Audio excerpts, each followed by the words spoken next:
Okay, we are live.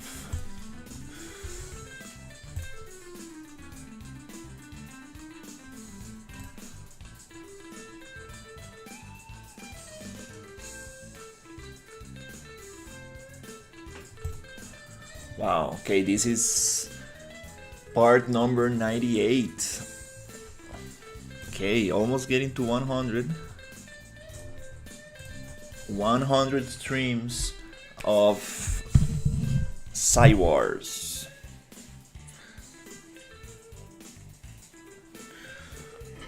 That's probably the longest series I ever made, which is awesome. Okay, so what we are doing today is optimizing a little bit the scene. Hey, how's it going? Good morning. Okay, I'm getting disconnected. I think I'm gonna change. I think that computer is using Wi-Fi. I think I'm gonna change it to cable. I'll be right back.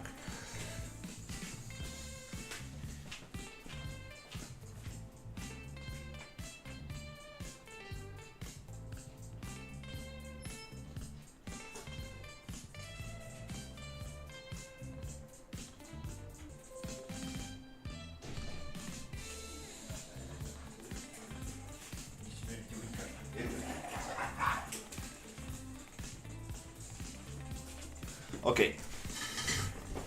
Nice. I think we are back. Yes, now we are connected with a cable. This is the same project I've been working on. This is the industrial area. It's like a industrial sci-fi energy facility that goes into a research lab where we're gonna have some creatures and aliens coming up. And this is kind of like the transition between those areas. But now I'm trying to optimize it a little bit because I've been crashing the project too much.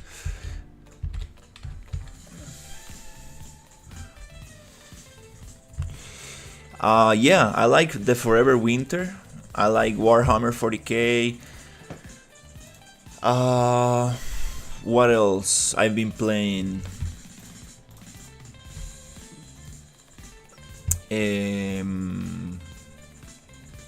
Yeah, mostly those. Those are the games that I've been playing lately. I was playing Black Mesa the other day, which is like a Half-Life inspired game.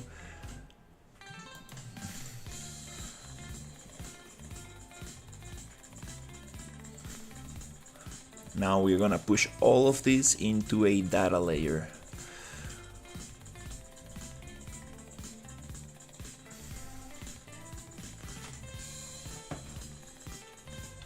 Okay, does take a little bit.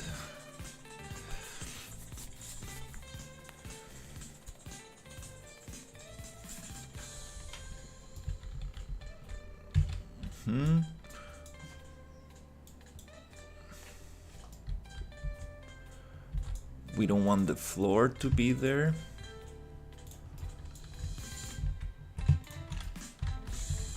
So we're gonna remove the floor from here. Boop. Nice. Also, this door, we don't want the doors to be inside the data layer. Boop. That's just gonna make things way more lighter.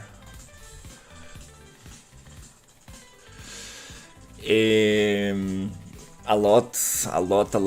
This is part number 98, and I've been doing like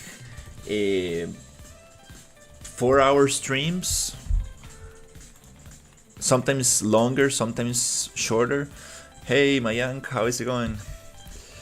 So yeah, it's been a long time.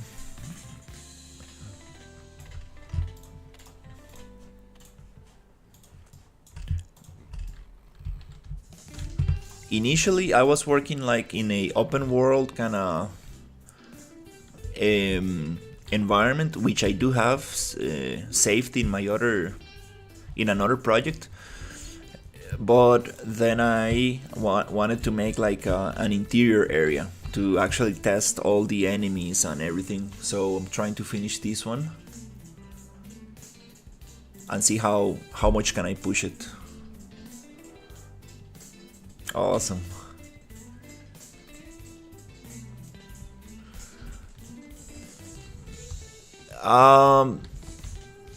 These warehouse assets that I'm using, like the industrial ones, come from big, medium, small, which are not free, and some others, for example, the catwalks and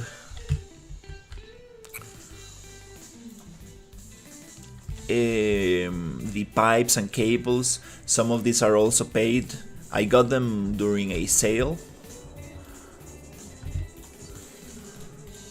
Some other assets are free assets for them from the marketplace. But if you're looking for warehouse assets, I recommend you to look into the Infiltrator demo from Epic Games.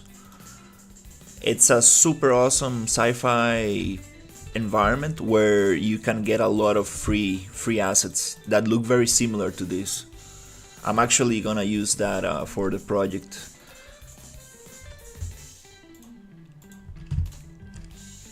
Let me see if I can show you.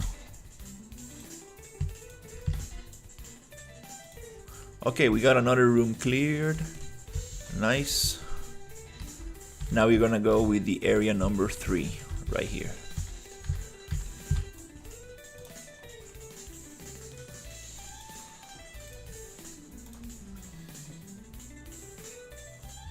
Yeah, let me show you. So here in the Epic Games, you go into samples, and here,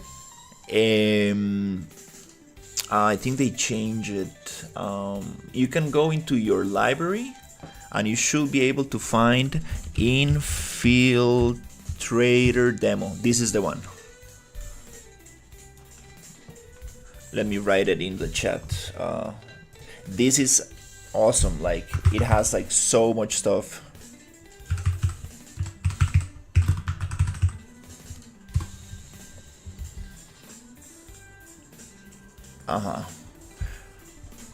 It's a huge environment. It comes with characters, comes with mechs, comes with drones, a lot of VFX. This one is very good. It took me a long time to like break it apart and get all the cool stuff out of it. Okay, let's create another data layer, which is gonna be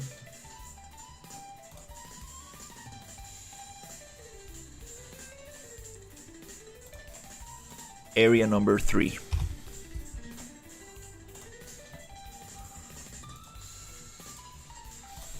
Because without these data layers, it will be very difficult to actually load this. So now we're gonna segment this area here. Everything is super dense in here. Everything's like too close to each other. But yeah, let's get it.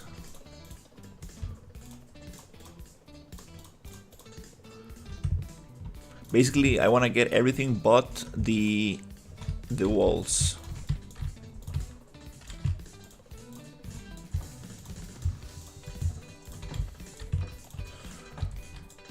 Then we can break this into even smaller pieces.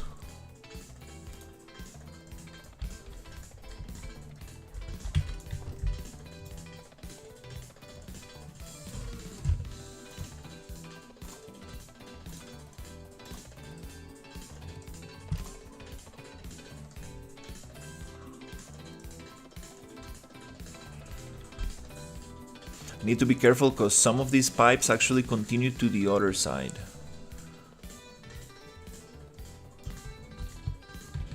So I need to take that in consideration.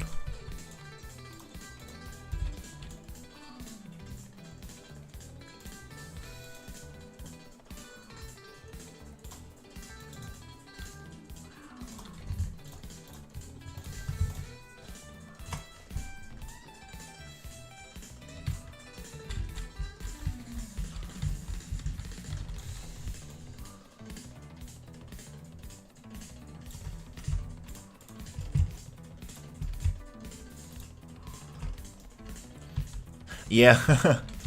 What type of game I'm making? I'm making like sci-fi horror survival game. I'm using a super cool template called the RPG engine, which comes with a lot of mechanics.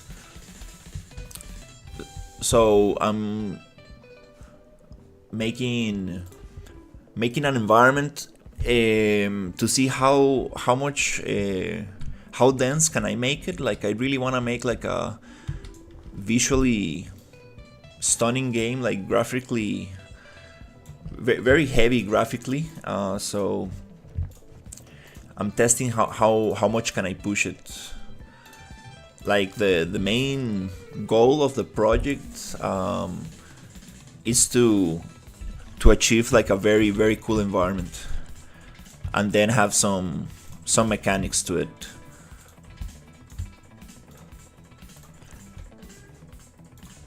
But yeah, it's pretty cool. Like the developer of the template is adding a build system. So I was thinking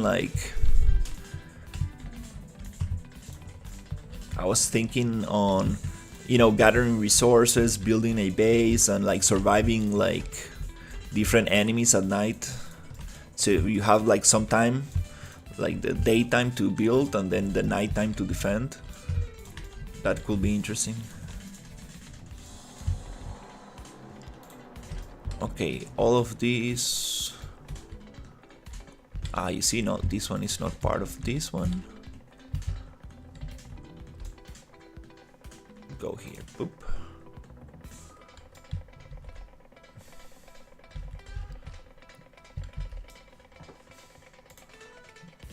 This one is not part of this one.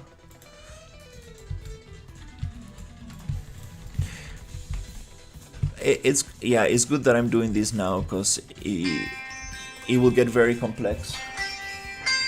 Oh, give me a second. Hello?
Yeah. This is like an interior area that might be a separate level. Like I'm trying to have like this open desert where I'm going to have like the main world. But I think that once you come to the main door, you load another level. That way I can like optimize it a little better.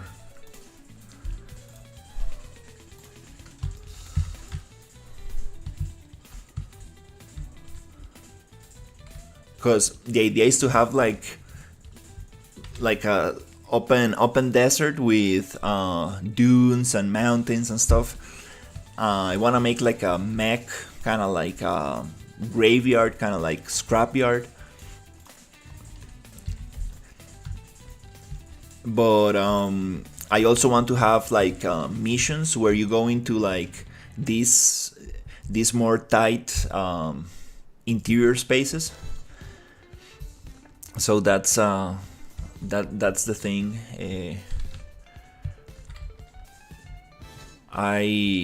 I also want to add like some kind of like sewer system and stuff. That will be very cool. But for now, I'm focusing on this area, and I'm trying to make it work as good as possible. This is kind of like what I'm trying to do for a small demo, like a vertical slice, trying to test the mechanics here. Oh, let me update that code. It all gets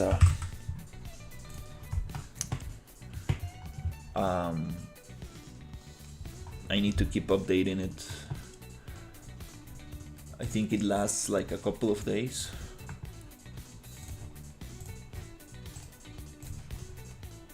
Yeah, just changed. Let me get it.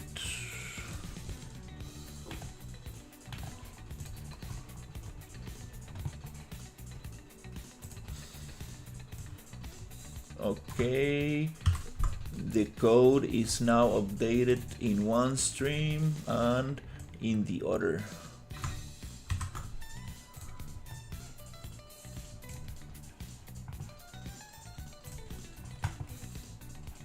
Okay, awesome. Yeah, I do vertical and horizontal streams. Like, people always ask me like, why are you doing just vertical? But I do horizontal as well.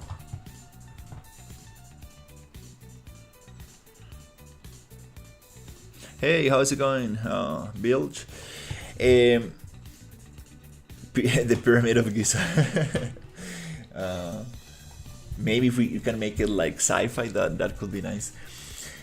Yeah, I tried that. I tried making the code infinite, so it never goes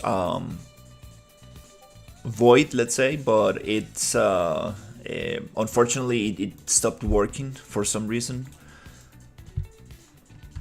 Not sure why that happened. This is Unreal Engine 5. I'm building a sci-fi industrial facility here. Right now I'm kind of like optimizing a little bit, trying to get things into different layers, because it's getting a little bit too heavy for the computer to handle this. So okay, we got this layer. Now we're gonna make another layer, and basically I'm breaking this almost by room. I think maybe we can get those two together, maybe these three together.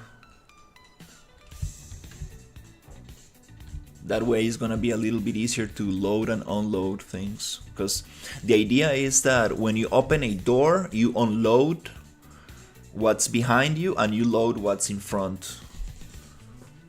That way the computer does not need to have everything loaded at the same time.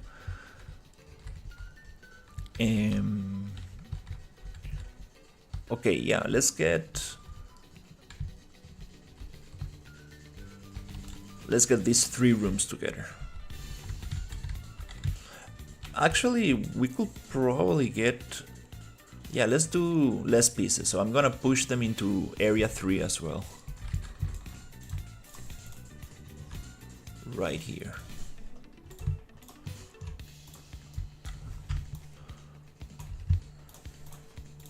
Yeah, that's one of the things that I'm really interested in, like optimizing like big environments and see if I can make them work.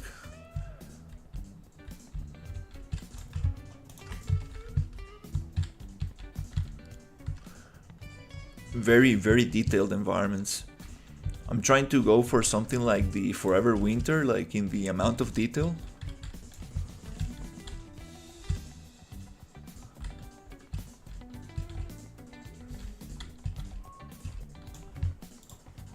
Okay. Let's see, that's this room. Let's get the doors off. Nice. You can really tell like how much time it takes to actually unload that, so it's gonna make things run super nicely.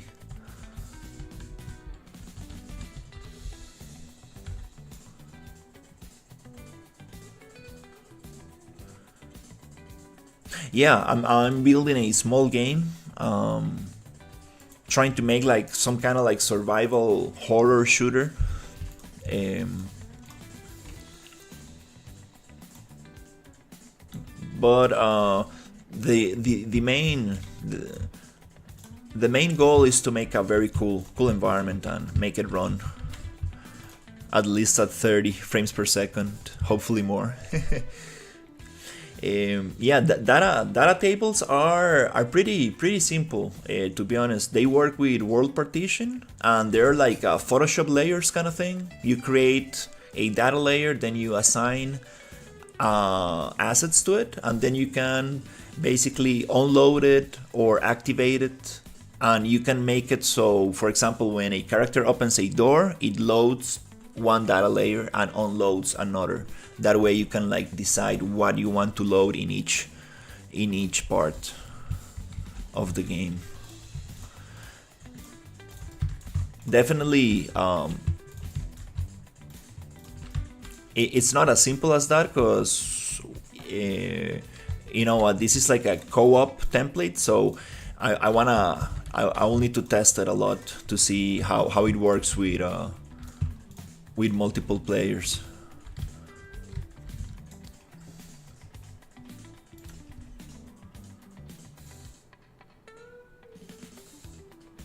Oh, SolidWorks, that's very cool.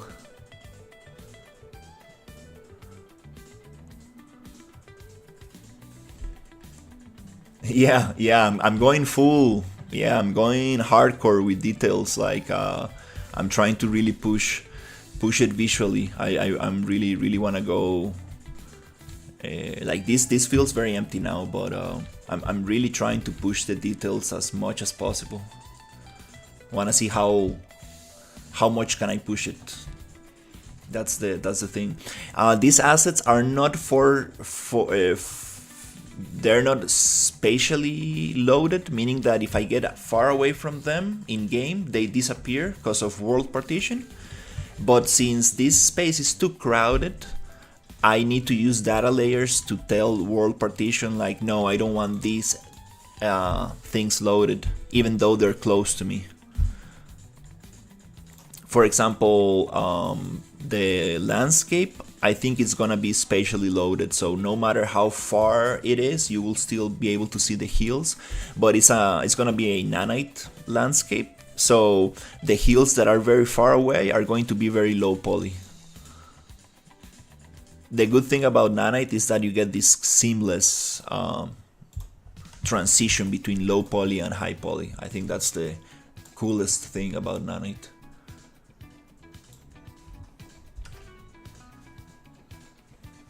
Okay, let's get these.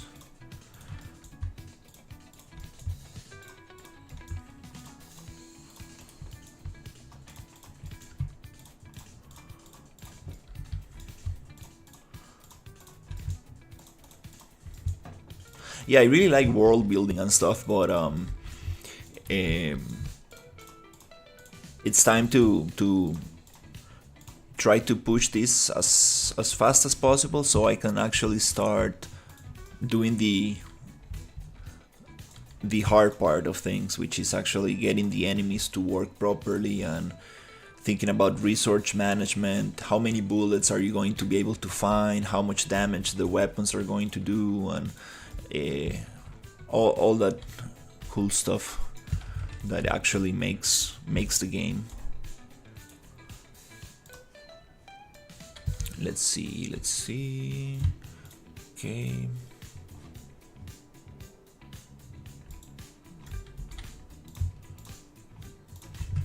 And all these NPCs that I have, they need to be spawned also when entering the room, because I cannot have them just being there forever.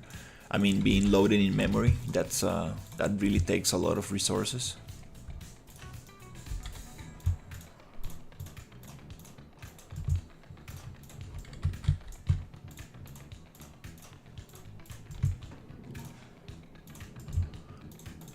I think that when I finish this, This level, I will merge most of its assets, so I think that might help a little bit as well.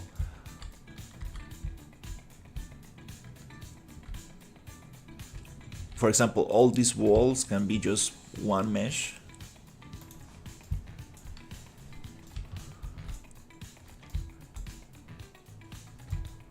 But I definitely need to be careful and save a copy of it. So if I want to go back and do any changes, I can do it. Still need to figure out those. I'm not sure how much that will impact performance.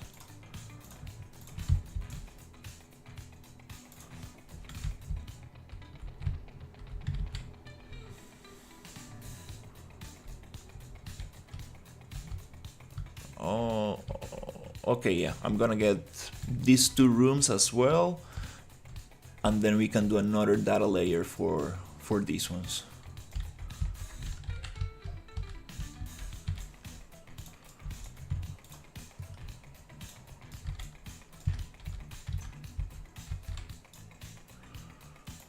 I mean, these are instances. These are instances. I'm trying to use as many instances as possible. For example, all these pipes are instances of each other. All these boxes are the same instance. So if I modify one, it modifies the rest. That's the idea. Now there are different types of instances. There's this plugin that I might look into, but that's the goal, to use as many instances as possible, so it's easier for the computer to handle.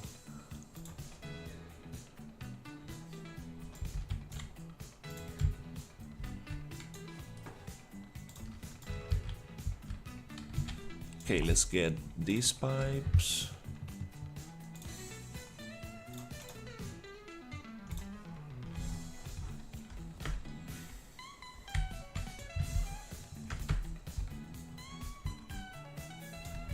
Yeah, let's try to get all of this.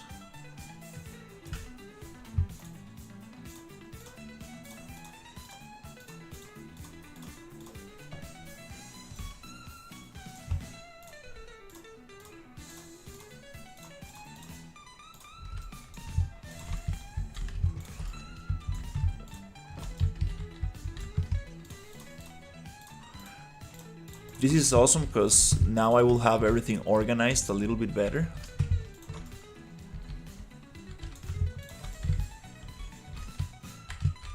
Hey, how's it going?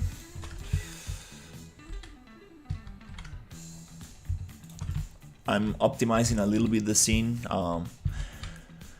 getting everything into data layers so I can unload and load stuff.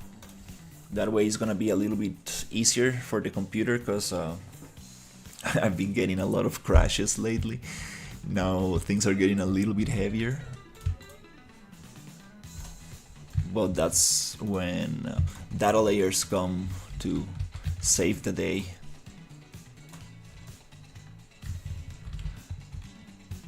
I can even feel the viewport just like even kind of like breathes a little bit. Okay, nice. Okay, we're gonna get another data layer for this area here. Maybe this whole thing, and then another one for all this thing. Yeah, I'm gonna break it into like bigger chunks because it's gonna be a little easier. If I make one data layer per room, it will need to require like more work when it comes to like loading and unloading, like deciding what rooms I'm gonna load, which ones not. But I believe I might need to do that anyways, because I need to, for example, when I open the door, I need to unload everything but the room I'm actually in, and load the next couple of rooms, and kind of like play with this.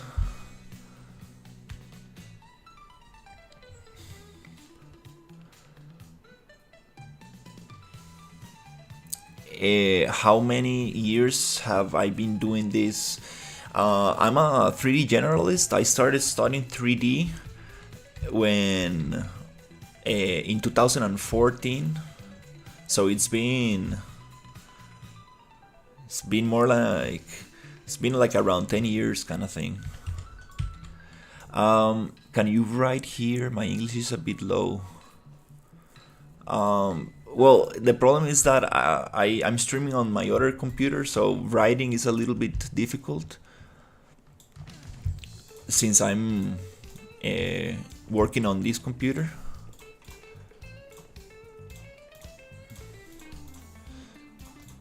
But yeah, it's been a long time.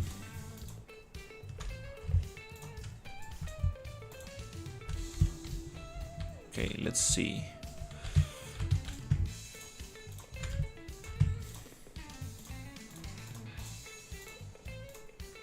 So many walls and floors.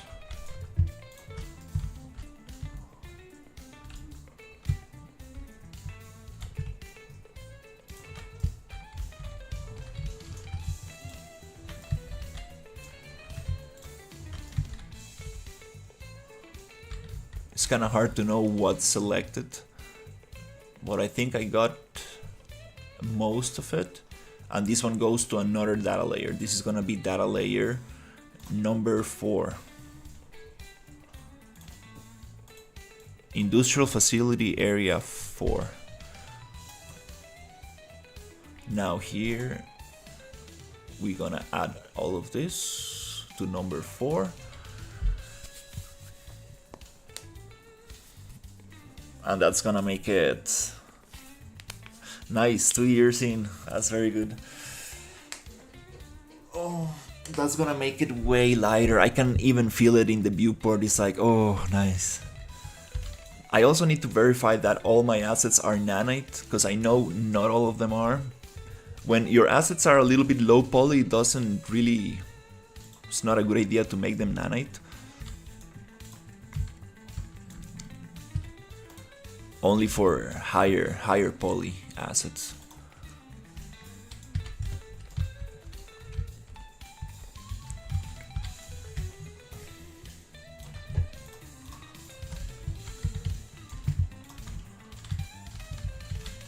Also, there's this thing called NVIDIA DLSS, which helps a little bit with performance. So I kind of want to try that out.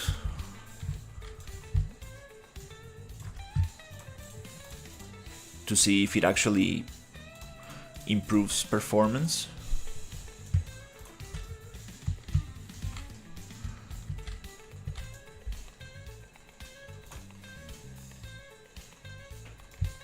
Okay. Okay, we almost got this one.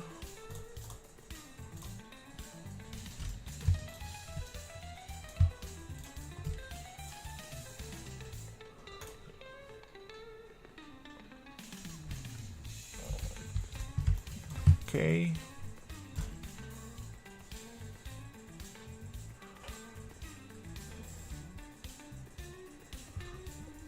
Yeah, Bilge, yeah, it's kind of hard for me to to write on the chat. I'm sorry. Yeah.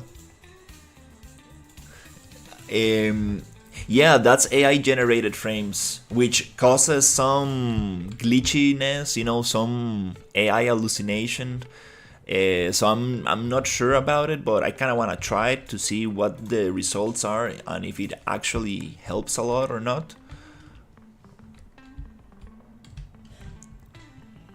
It will be nice to check it out. But also, if I can make it work without it, it's even better.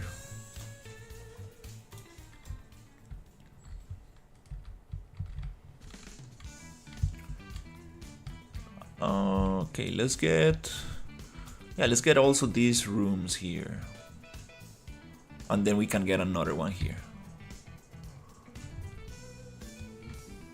I appreciate it. Yeah, sci-fi stuff is awesome. Sci-fi stuff is super cool. I'm trying to make it as grounded as possible.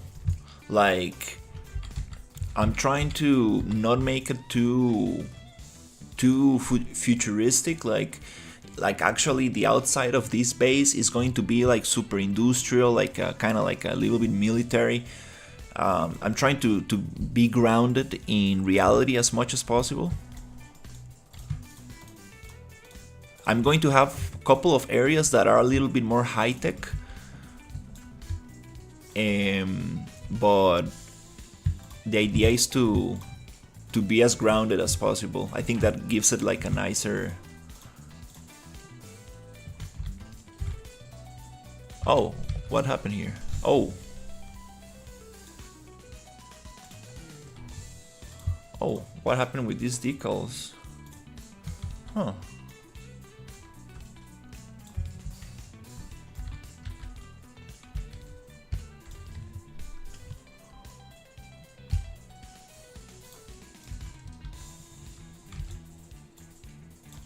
Oh, wait.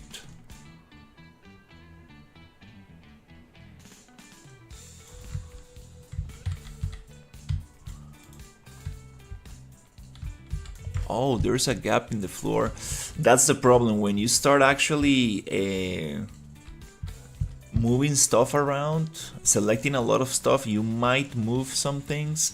So you need to be very careful when dealing with these things. Maybe that was like that before, I'm not sure. But I need to be very careful not to mess these things up.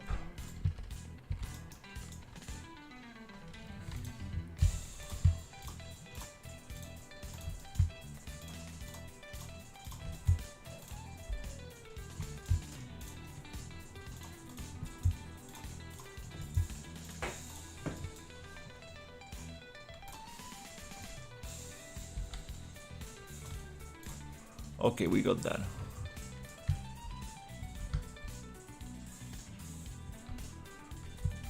Yeah, I need to work with layers for sure. I haven't used layers in this project.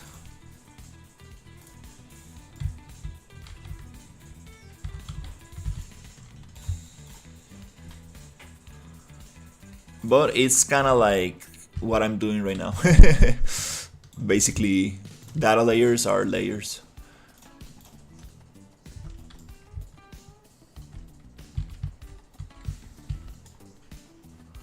I'm basically assigning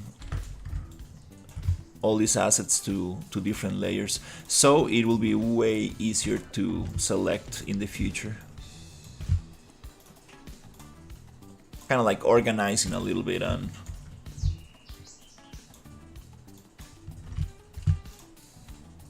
optimizing, because things are getting a little bit too heavy. I thought I got the lights off on this. Okay.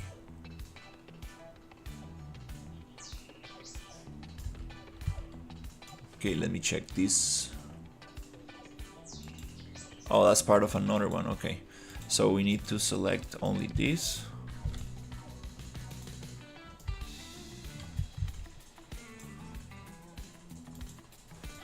Okay, now this one is part of number 3.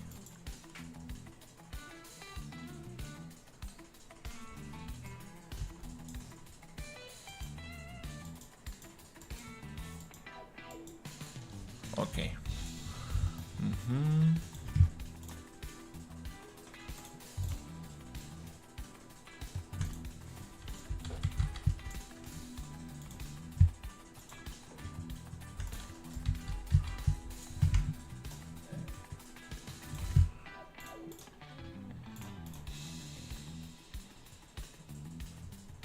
Okay, this is part of number 3. Yeah, for some reason I didn't select the lights.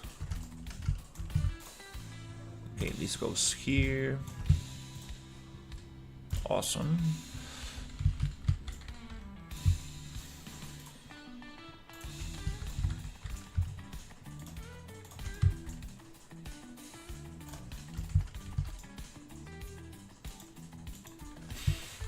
Couple more.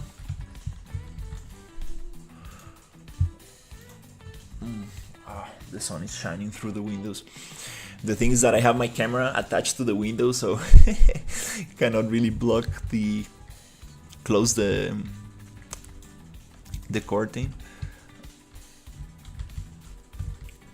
Okay, and this one is part of number 2. Okay.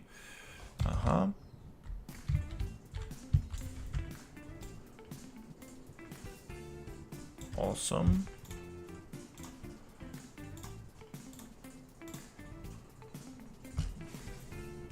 Number 2, assign. Boop. Also this nav mesh. Assign. Boop. Okay, cool. Nice. That's super clean. Now we do the last one. Oh no, actually, this one is part of the number 4. We're gonna have five layers for this. Is there a short video of this project? No, I haven't done a short video. I haven't done a short video. I'm gonna definitely do some kind of like trailer or some kind of like cool small video for whenever I get for the demo. I want to release a demo on Steam just to get as much feedback as possible and try to implement that feedback. So I'm definitely gonna make a cool video,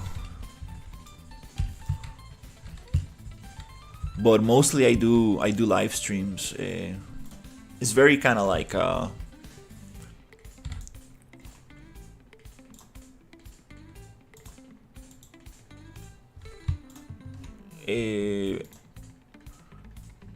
what's the word for it? Informal, kind of like just showing the process. It's also like one of the main reasons I do the live streams is to kind of like document the process, to know like how long does something takes. I do a lot of work offline as well, sometimes when it comes to like things like code and stuff, things where I need to like research a lot and like it's a lot of trial and error. I don't really want to do that on stream because it requires like way more concentration, and I'm also like learning, so it's not the nicest thing to live stream.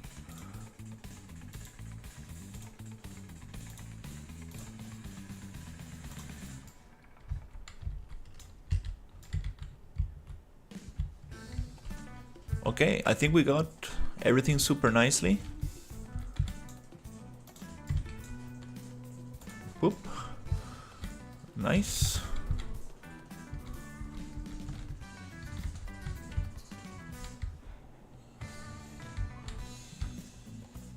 That's the elevator. That's funny. What is this? Okay. Alright, let's do this one, which is area 4.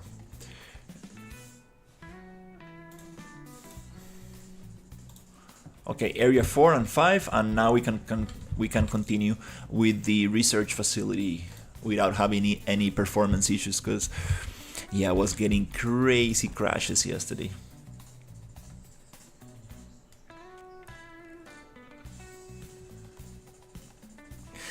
Yeah, I'm gonna be honest. Like, I'm not big on blueprints. I'm not that.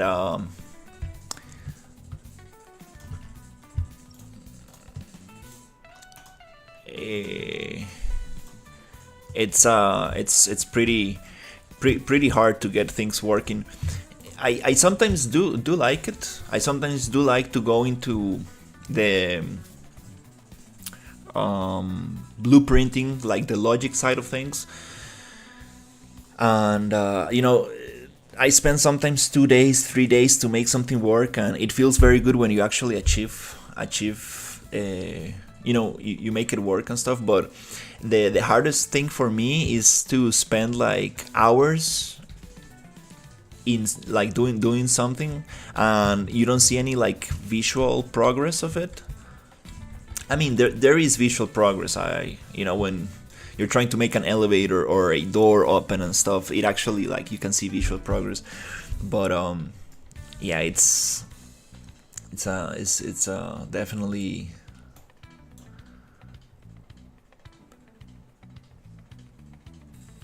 definitely the hard part of things.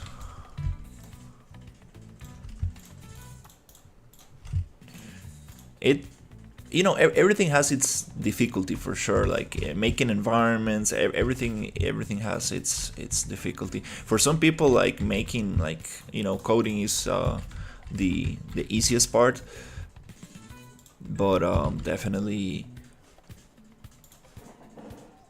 it's part of making a game. There's no escape from it. That's mainly why I'm using a template, because even though I still need to, like, do a lot of work on top of that, I have like a nice base to work on, and a documentation that I can follow, and I can ask the developer of the template for help and stuff. So it doesn't feel like I'm like doing it from scratch, which is sometimes super way harder. What happened with this door?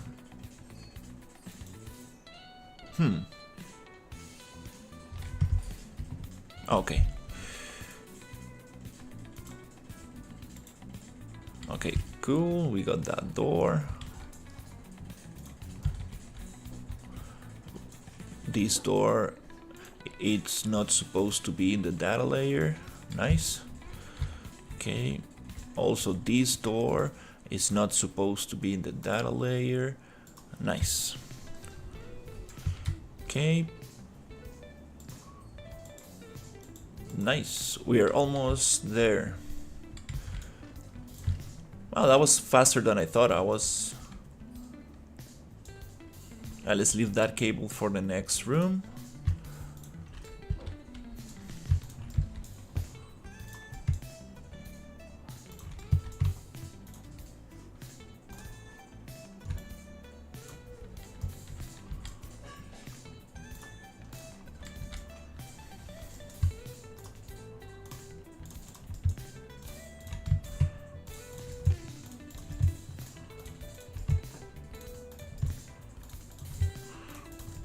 But it's nice to have like a balance between both of them, because if you just focus in like the logic of the game for too long, it becomes like it gets you tired.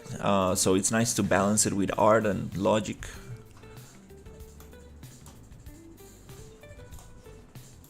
Change a little bit in between them.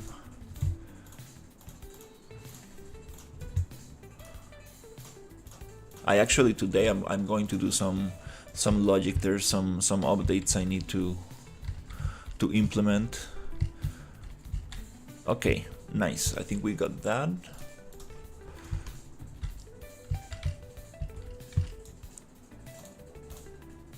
Okay, nice. That's clean. Yay. Yay, my PC feels happy. It can like actually move nicely. Now I'm gonna get all of this into another data layer.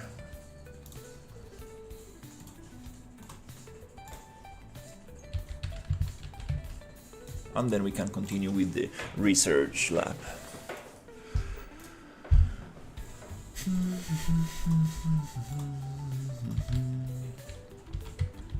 Okay, here,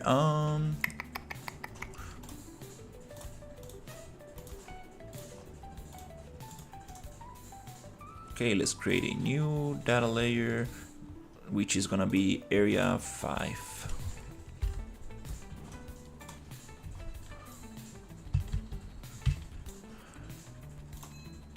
And I'm going to hide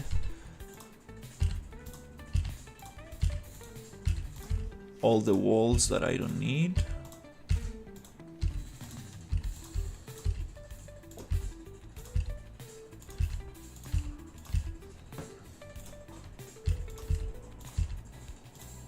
and all the doors.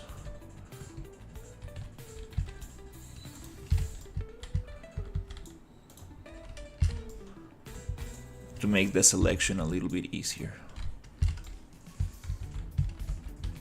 There's so much stuff in here.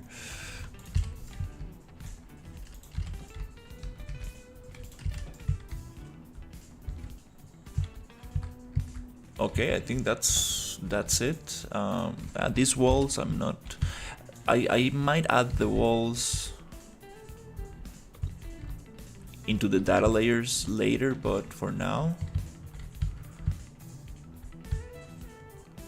just want the props. Okay, I think I got it. Wow, it's really difficult for the computer. Like it's getting stuck.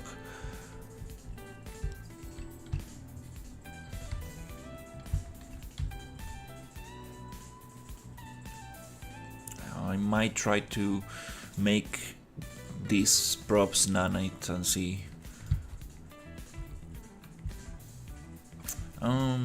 Yeah. These catwalks, I'm not sure if they're nanite actually. But okay, let's get these.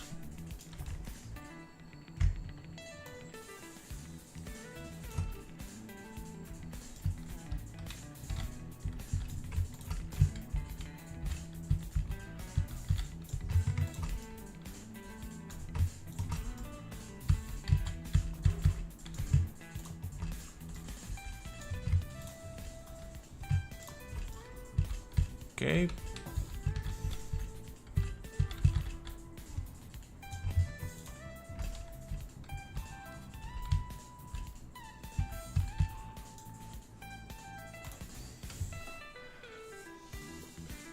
Nice. That's a lot of stuff right there.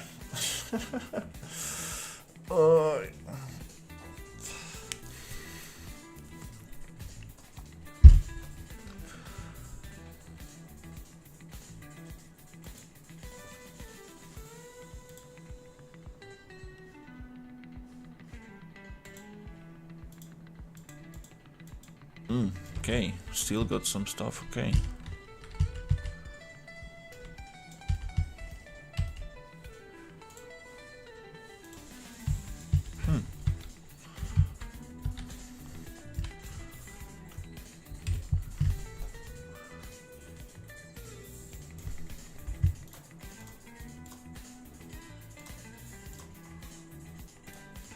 Okay.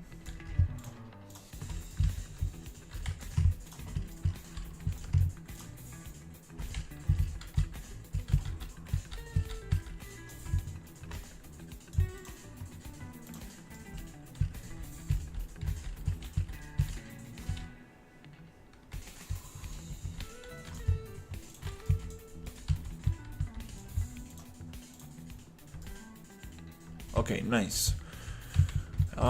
Let's get this into the data layer.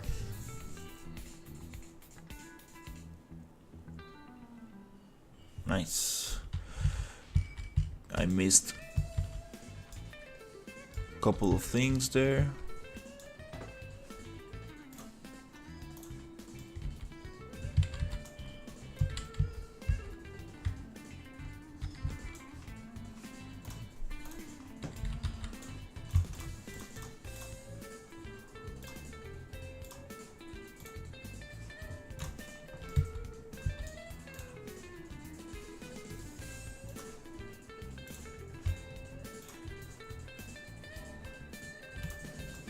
Okay, sweet. Almost there. Poop, poop.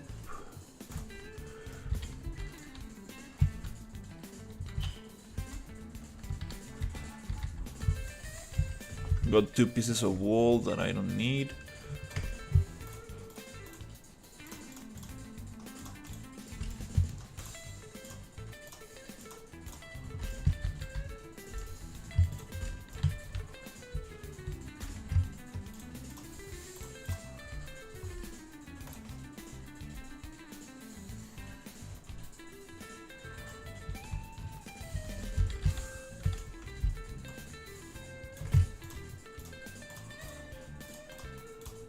Oh, I moved some stuff. I need to be very careful with not moving stuff.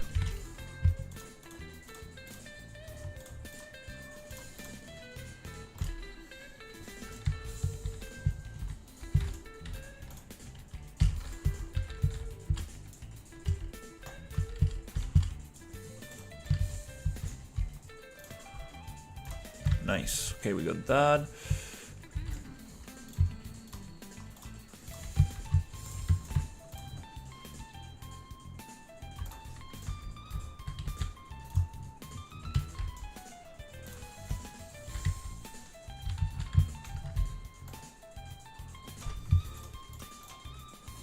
Almost there.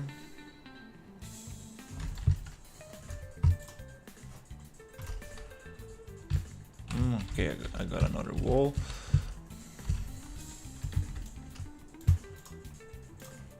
Some of these walls that are like this thin, they were doors before, but I changed a little bit the layout.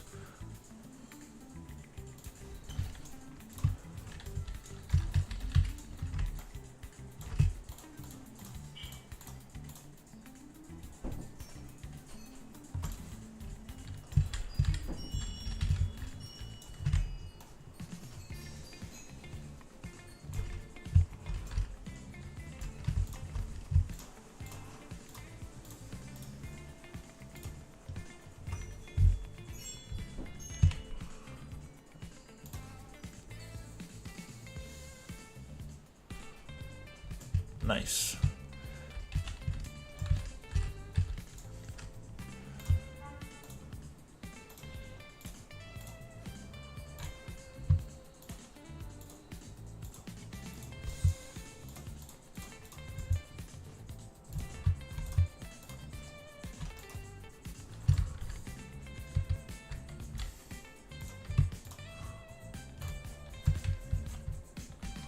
Okay, I think we got this room with, well, this bunch of rooms.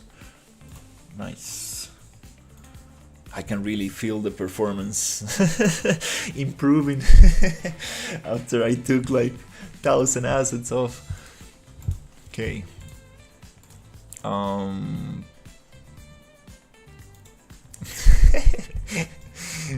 Thank you. Oh, okay, this piece of wall, is it from the other one? Oh, okay, what happened with this?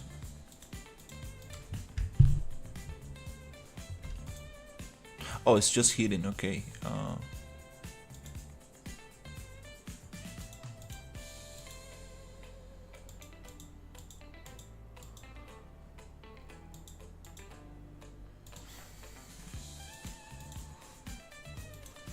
Okay, nice. Okay, that's part of that.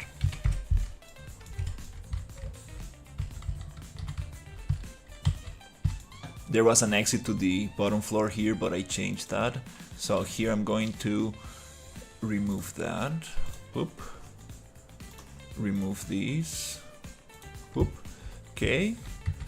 What else I'm missing? I'm missing this one.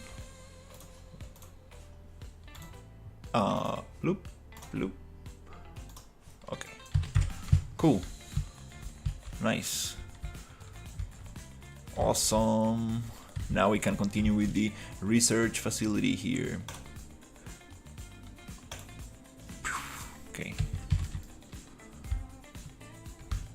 Oh wow, nice. It feels way better.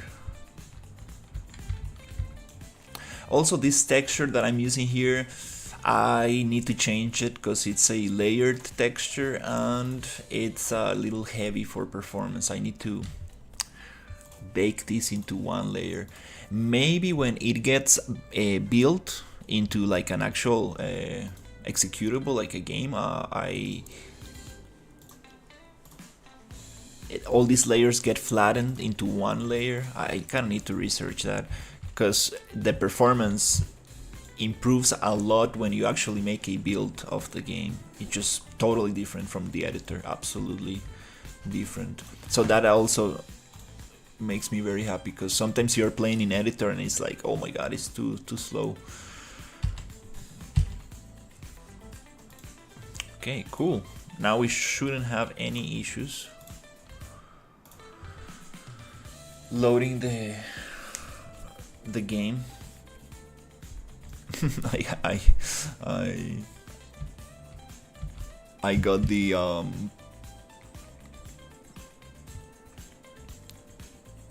with the exit downstairs. Uh, there's like a main entrance that goes from underneath up, and then you start going around. You go up again, and here is like the second floor. This looks kind of cool with this kind of like purplish tone, but actually this is going to be covered by this huge roof, which I would love to actually go into the roof as well. Yeah, that's now we're starting to get into the cool part of things. Oh my god, I don't have a player start. Oops. Good thing we don't have fall damage.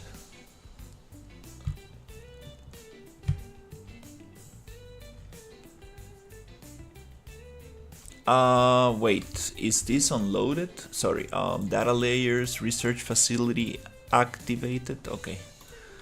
Yeah, you need to actually activate the data layer so it actually it comes up in playtime. Yeah, I really like the lighting here. It's like now we changing from something like industrial and rusty and like super warm to something like cold and totally different. This area, it's a little bit too red. I think it might look better if I actually keep these lights yellow, because it does look like very very intense.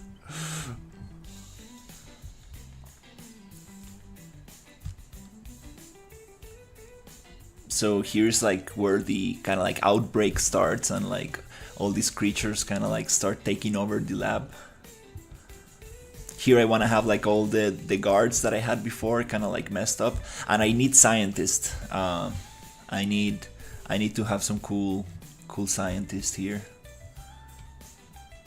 Also all kind of like messed up, cause you know their experiments got out of hand. We need to work on change the collisions, cause I'm actually not able to touch the walls.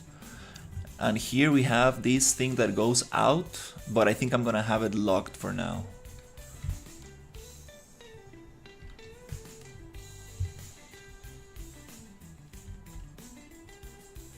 That's world partition working right there. Because we do have more. Aha, there you go. That's how world partition works. Bloop, bloop, bloop, bloop, bloop, bloop. But you need to be actually... This is like the cell grid. This is how big we are actually loading. The problem that with the environment I have, everything's super dense, so it's gonna load the whole thing at once. So that's why you need data layers for that.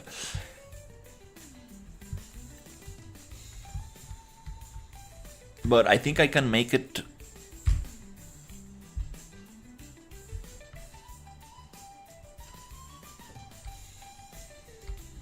I think I can make it work. Wait. We are underneath the environment. Oh. Oh, wow. Okay. Huh. I'm starting to think that I kinda know what's crashing the game. I kinda know what it is now. I read about this. I added this HDRI to the environment, and the resolution is 4K, and it's not recommended to use such a big resolution for your HDRI, because I remember since I actually added the HDRI to the ultra dynamic sky, things started getting very laggy. I think this is the thing that I'm messing up with. Yeah, I got this kind of like desert HDRI, and it's 4K, and I think this is messing up big time. Because now we crashed just by walking in the empty desert. That's not very good. Because I don't think it's the particles, the dust particles that come with the ultradynamic sky, because I've used them before and they're very optimized. I believe it's this thing. I think they recommend to use it in a lower resolution.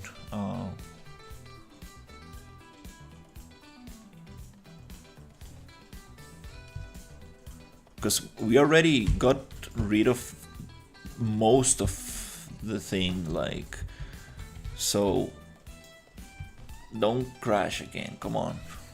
Jesus.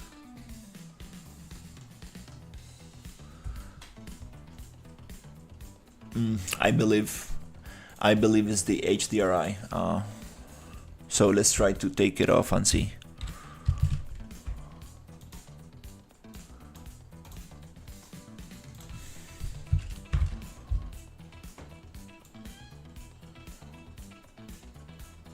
Is it a cube map? There you go, this one.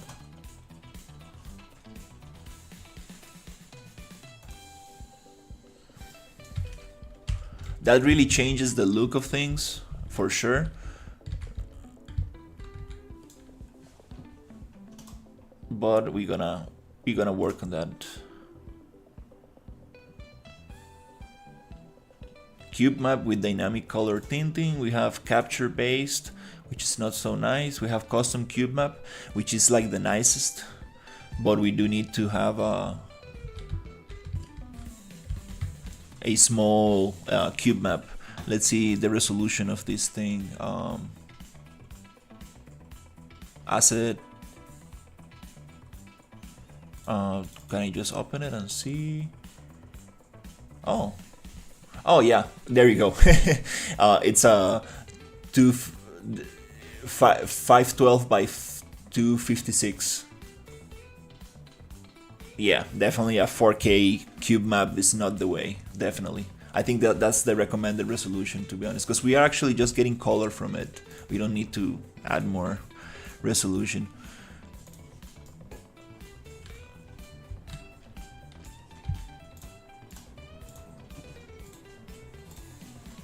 I kind of knew about this, but I totally forgot when I was just putting that thing there.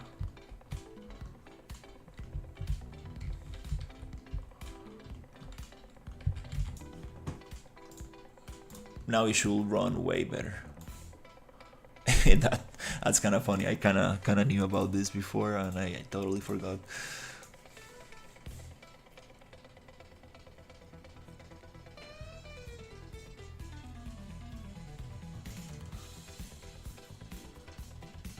When you have a current,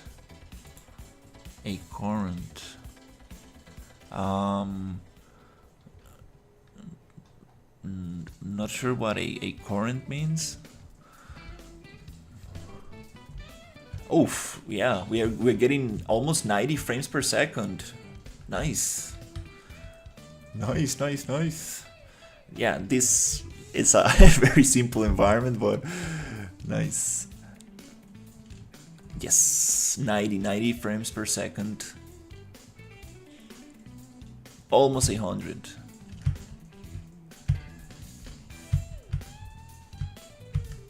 It spikes down to 70 when I do some...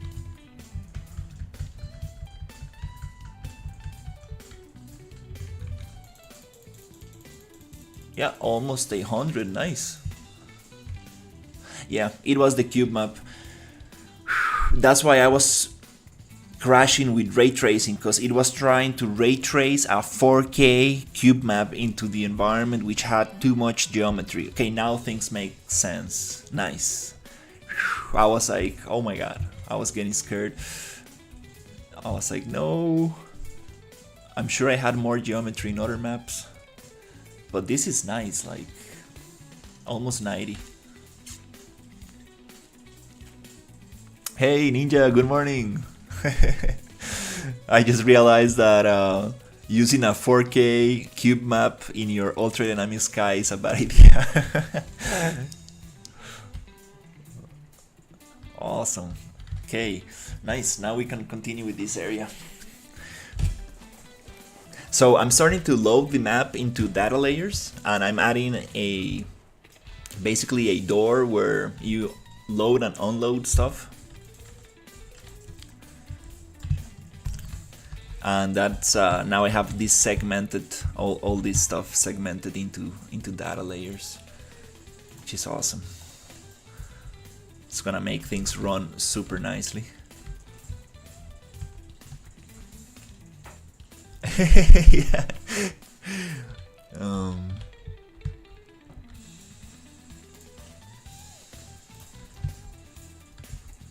It's okay. I'm gonna get this HDRI and make it smaller, because I do like the colors from this. Maybe I might get rid of these purple flowers and stuff.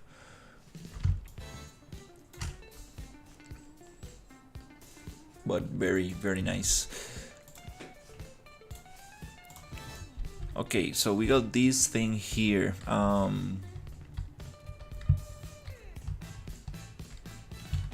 Okay, this is another floor.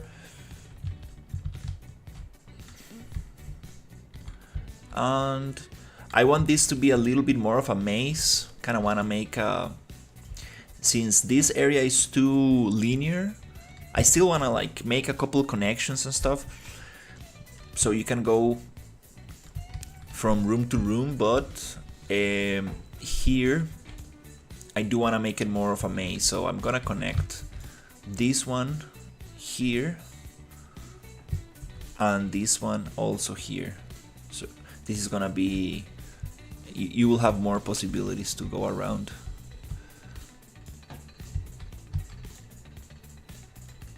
And I'm going to use this alien stuff to kind of like differentiate the rooms and be like, okay, I've been here before, okay, I've been here, so you don't get too lost in here.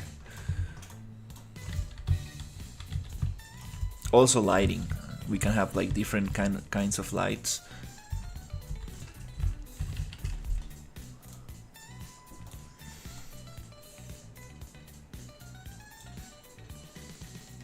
Oof, okay. I'm like, why is it not moving? I was snapping to 10,000. Awesome. Okay, let's get this. So I'm starting to get a pretty decent understanding of multiplayer now. Raythamus and I and two other guys entered a game jam, and I've been responsible for the Steam integration, and I got it working. Nice, nice, dude. Yeah, we actually got it working last time we tried it. You helped me with the advanced session add-on. That's super awesome. I do wanna test it again when I get this level finished. That's super cool. Yeah, I was going to tell you, I saw Ryu streaming a game jam project. I was like, oh, nice.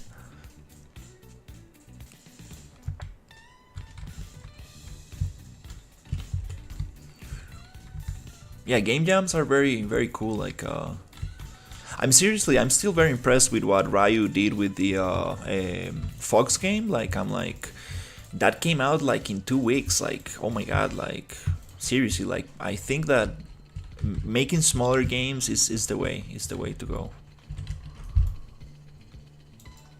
That's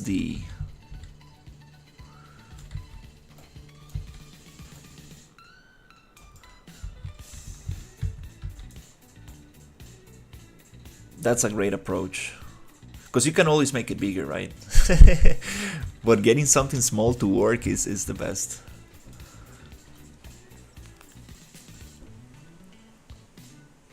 Nice, that's super awesome. So what's the game about?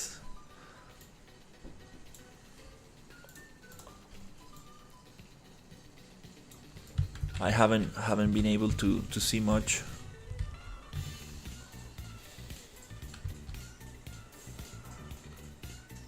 Yeah, definitely. So you mean like it's already there, or you talking about the Fox game, or you're talking about the Ryu game, the new game jam? I'm confused because I don't think it's ready yet, right? Let me get a little juice.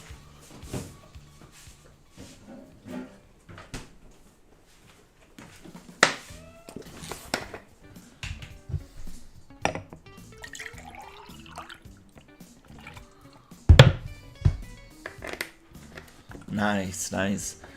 So what kind of game is it?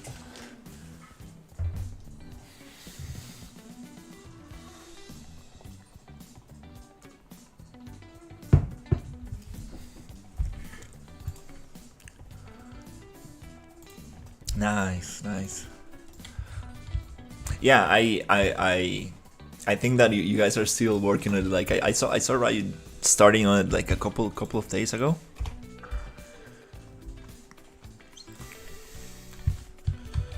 Okay, here we're gonna have a connection from this door. Let's see.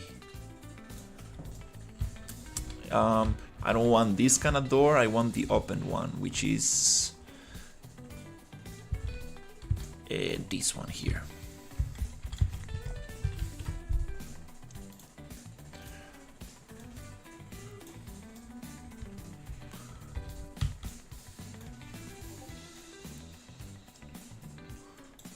I appreciate it. Thank you for the key.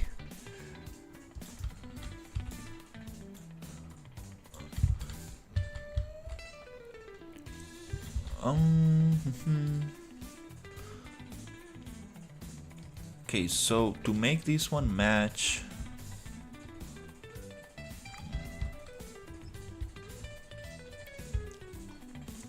I think I'm gonna push this a little bit.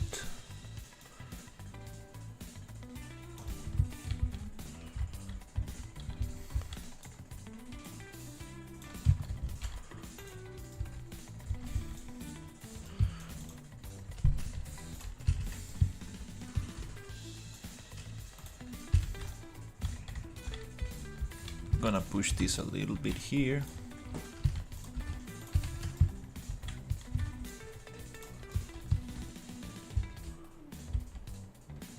Oh, okay, this is a corner. So we can probably just move this here.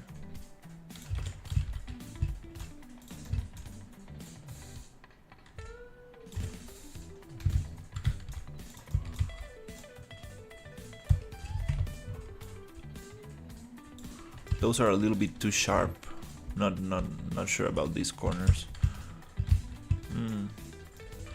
Okay, let's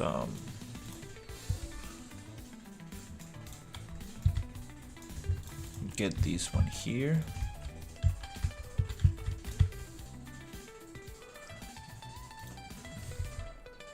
It's a payload escort game basically.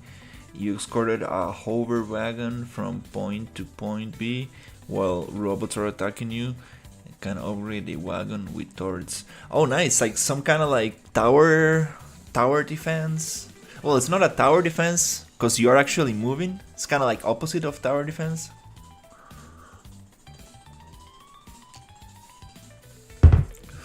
But sounds very interesting. It's nice when you can describe your game in one sentence. That's awesome. That's a very good thing.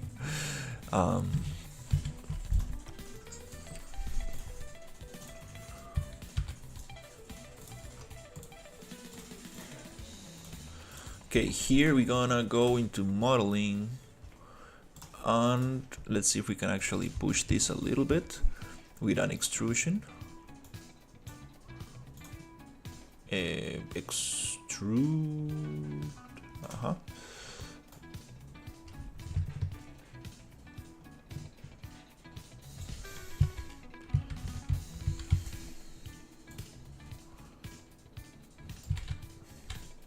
And this one I would like to snap it here, but I think to snap we need to get rid of that. There you go, snap right there. Boop. And then we're gonna get the UV, transform UVs. It's a moving tower defense. Nice, nice. No, but that's a very nice twist.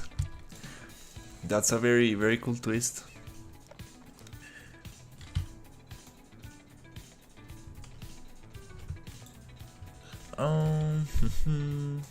Let's see if I can fix these UVs. It's gonna be a little tough to match it up.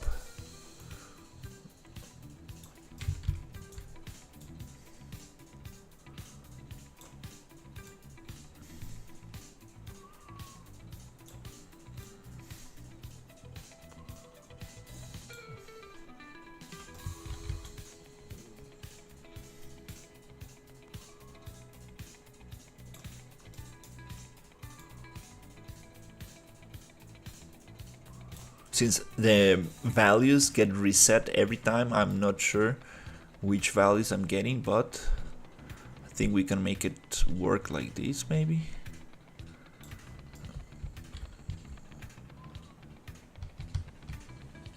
I think it's a little bit bigger than we actually need. Oh, but we don't want that cut.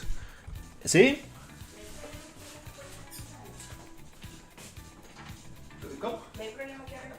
No, no, todo bien. Ahorita tenemos unos conejos bebés. Y los conejos tuvieron 4 hijitos, entonces estoy tratando. ¿Pero cómo tuvieron hijitos? Es que pensábamos que teníamos 2 hembras, pero parece que los conejos eran machos. Entonces salieron 4 conejitos nuevos. Voy a dejarlo terminar este lado para que no les guste.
Sí, sí, sí. Cualquier cosa me avisa, gracias.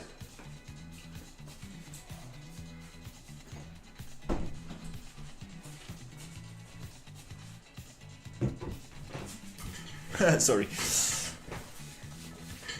Okay, we got this UV here. And then... Okay, we're gonna do the same here. Just gonna extend this little thing. Control B, Control D.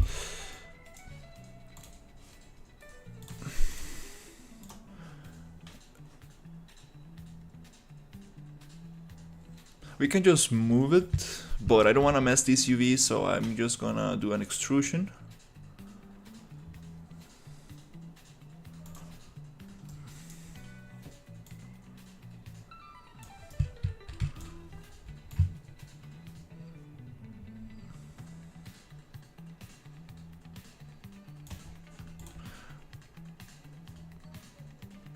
Okay, and then I'm going to UV transform and try to match it up a little bit.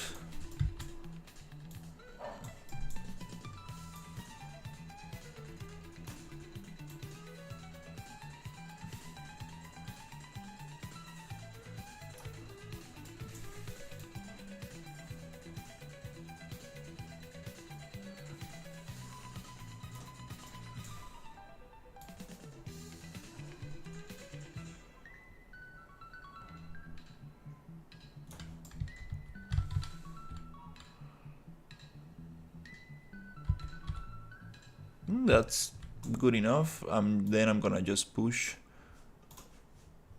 it this way.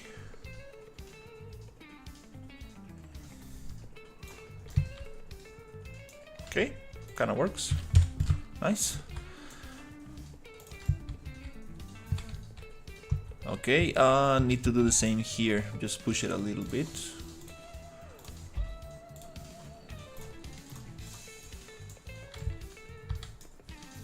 Probably the textures are going to get a little messy here.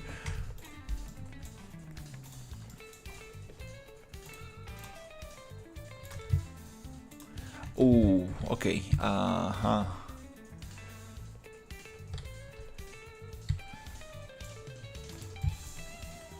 Maybe we can do it differently. Oh, that's separated, huh? Okay.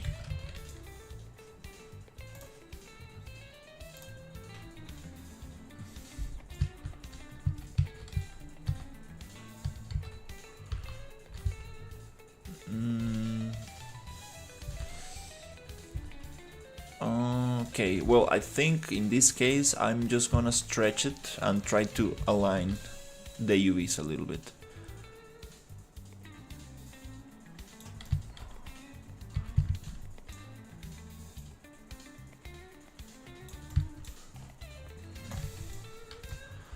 Oops.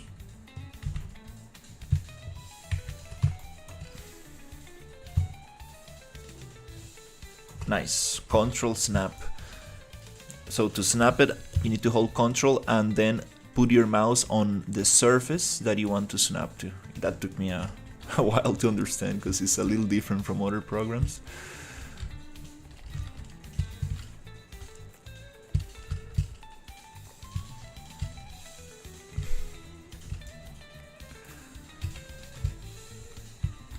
Okay, and the textures, hey, actually, yeah, nice. I think this might be triplanar textures because there's no problem with the textures. Nice. I was so lucky.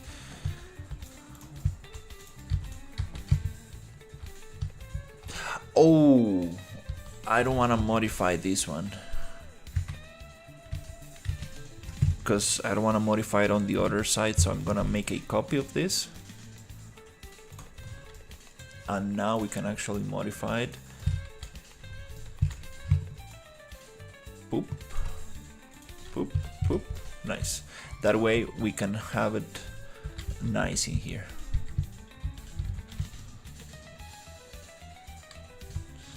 Okay, awesome.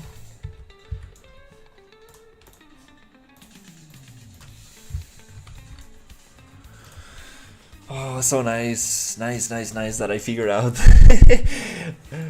the HDRI thing. That's really helping with performance. I've messed up big time with that.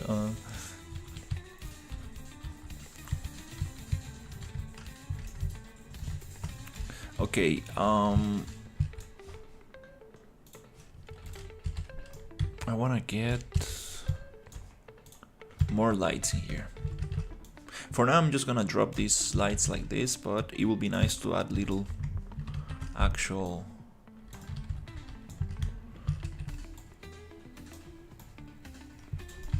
oh, there's a wall here.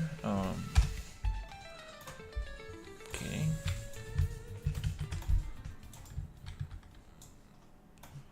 And this other piece also we need to modify it.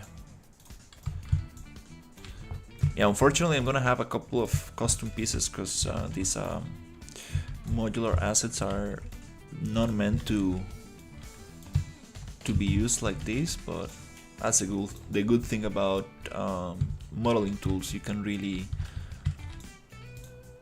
use these pieces as you wish. Nice. Now it's getting a little bit more complex. There's another thing I would like to change here so we can get a little bit more room.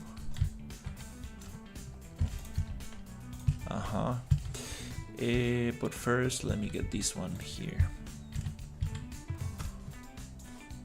Sweet. Okay, once we change the instance, we can come here and snap with control right there. Boop. And we have this gap. Oh, because this might not be centered.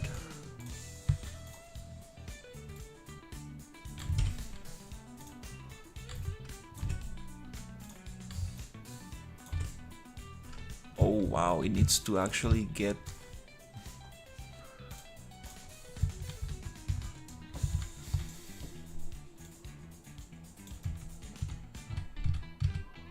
Oh wow, it needs to be super tight.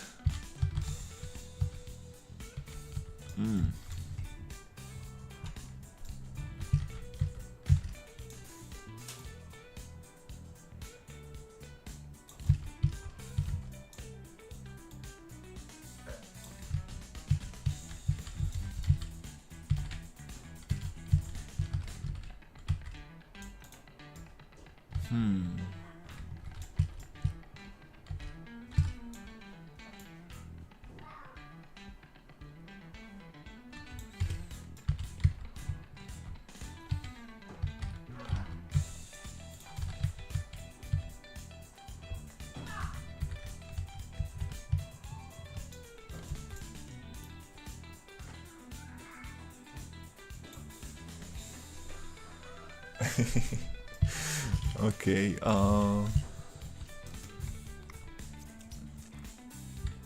let's see.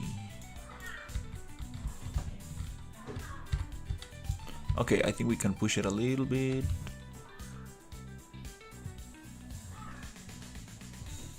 What?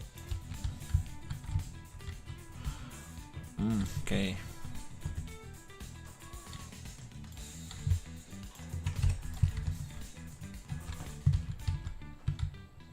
Okay, I think that's kind of good. We don't have light leaks. Anyways, this is gonna be under a roof, so hopefully we don't get any light leaks, but it's nice to actually seal it properly, just in case.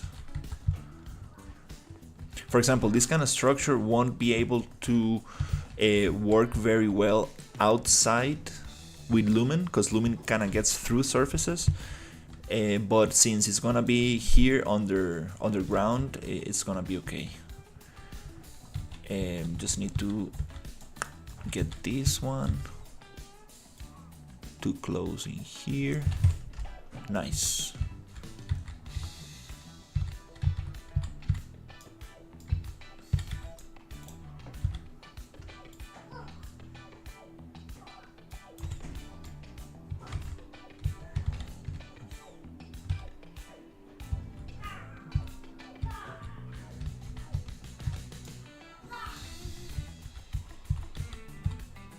Maybe we can push it a little bit more.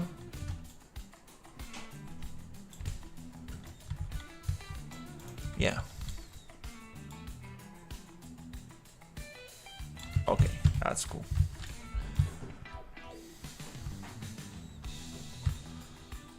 Cool, so we have this thing here. It goes in there, around, and then we can even add more stuff here, take a little bit of advantage of this space. Since this is like very low poly, I think it's very nice.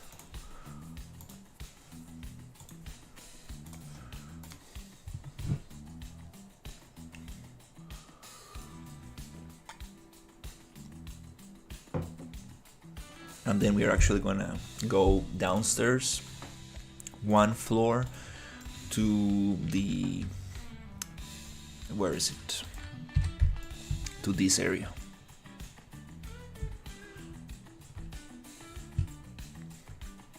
Which I think I can make even like larger and more epic.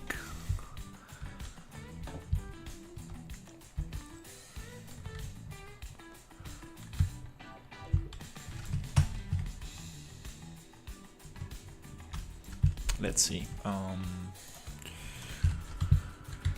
Okay, let's get that.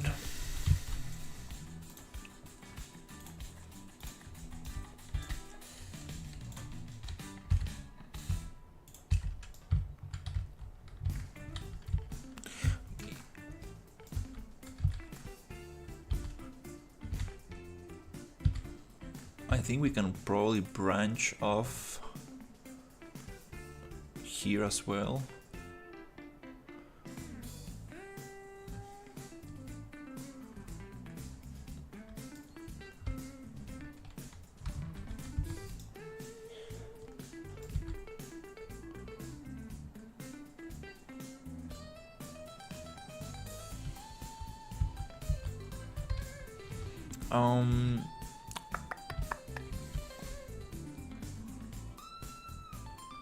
Yeah, I think I'm gonna close this area here first. I wanna close this.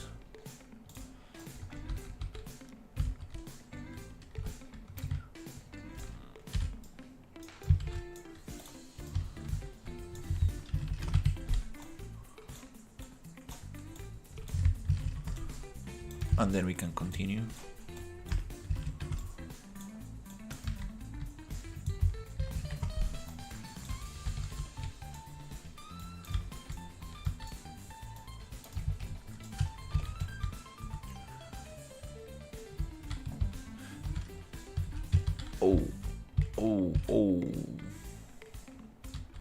Oh, wow, this is not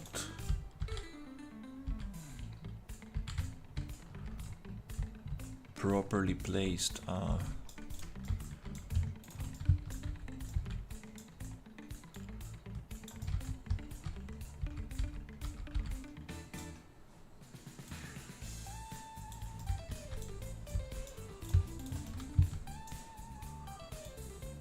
Okay, I think this piece is snapped to 5. Okay, almost.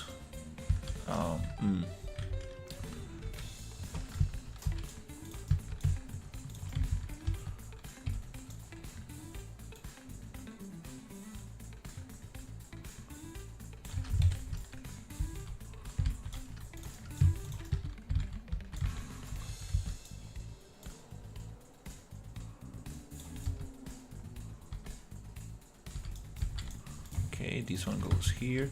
Okay, this is the corner piece.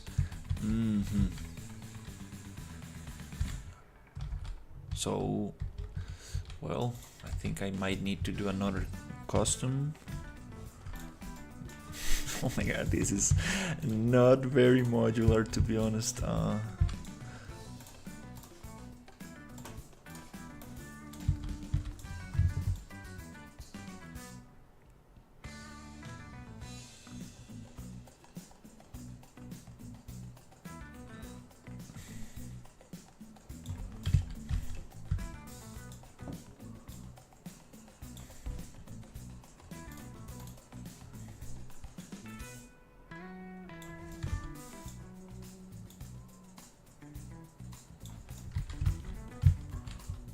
Okay.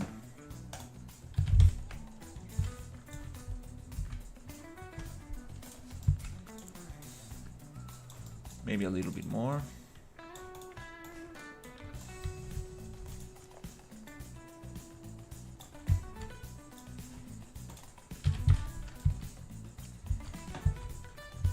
Okay, cool. This is gonna be a little bit different because we need to cut it since we are going into a angled surface. This is gonna be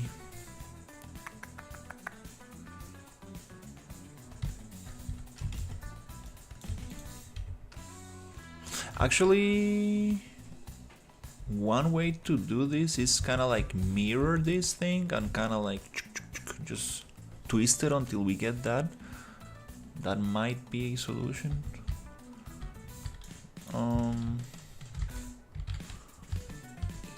Here we can always just cut with a boolean.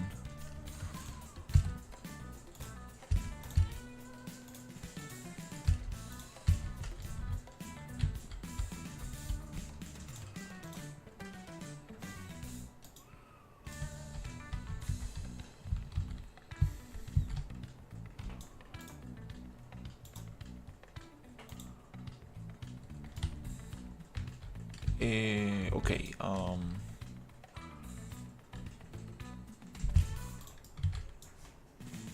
So I'm gonna create a cube.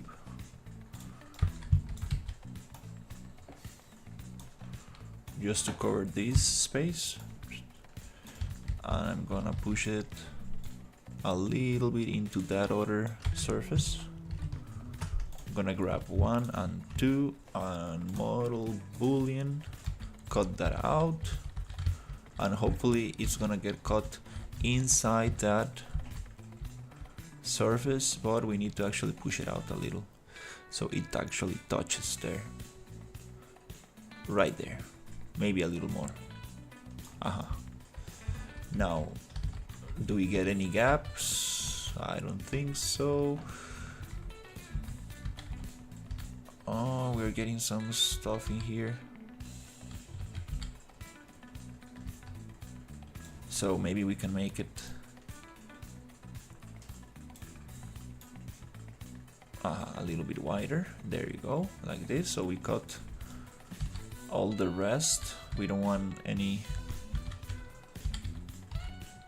extra pieces laying around. Double check. Okay, looks pretty clean.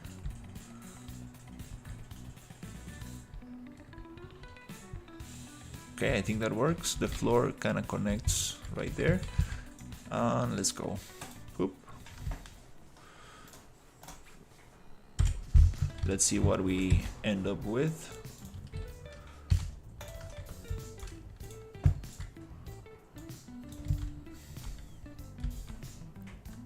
Oh, okay, it closed the gap right there, huh? Okay, yeah, that kind of works. Now this situation here,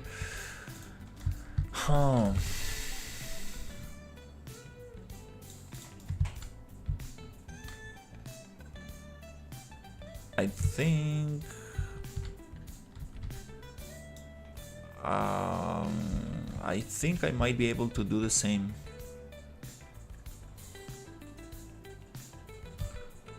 Maybe extrude this piece so it touches that, and then I cut vertically. That could be one solution. Actually, let's try that one and see if it works.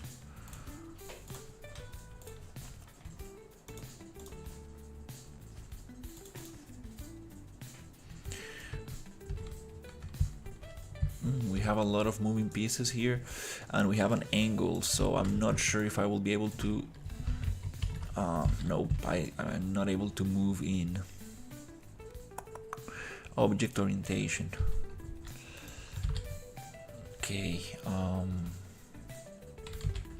okay, let me see. Maybe let's test this out here.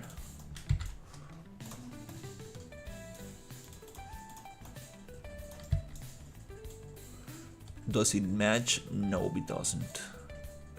Absolutely not. Oops. No, this one is gonna be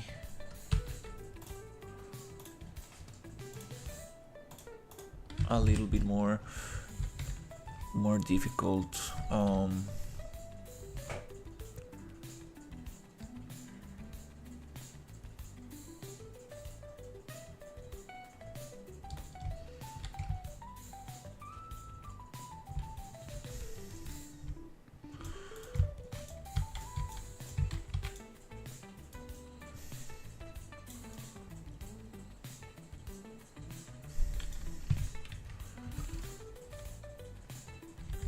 Okay, I think the solution I see is to come together here.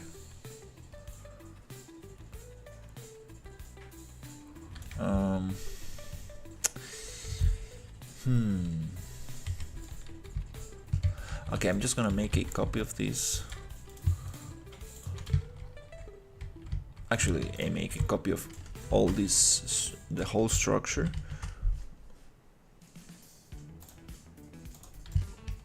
And push it 5,000 units. Maybe 10,000.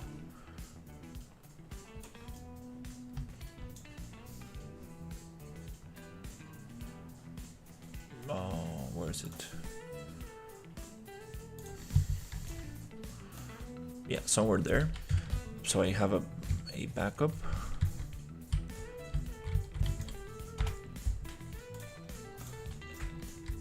Of the whole thing. So 1, 2, 3, 4. Okay, now we got a backup right there in case I messed up. And here, I'm just gonna try to get this together.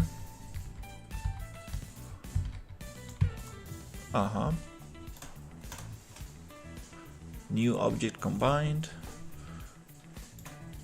Okay, just gonna delete all the pieces of the group. Then I want to try to actually just bridge this thing and see if it allows me to.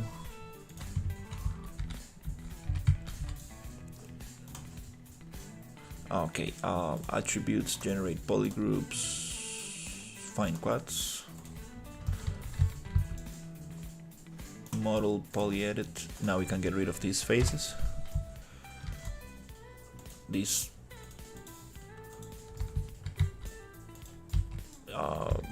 okay.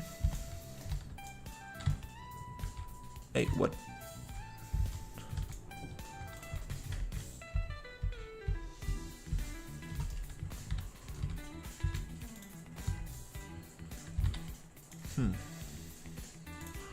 Generate polygroups.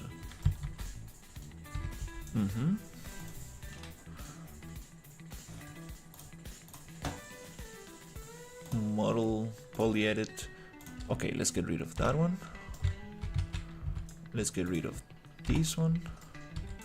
Get rid of this one and this one here. Nice. Okay, let's accept. Now, okay, now we have nice quads. Kind of. Okay, and here, let's see if we can actually bridge. Okay, it's a little bit messy here.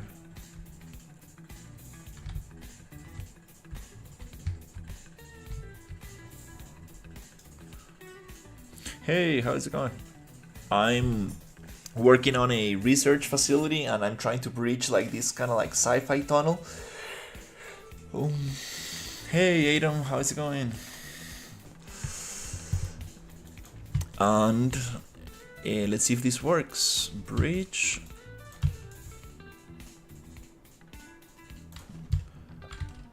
Because I'm going from a steep angle to a flat.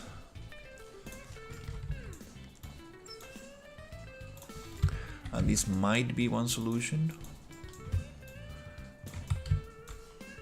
I will need to tweak the textures a little bit in this area. Okay, nice.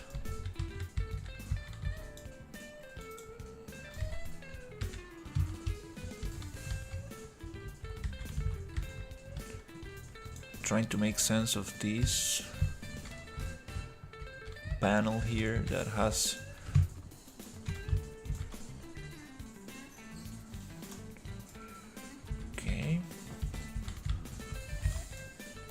this edge.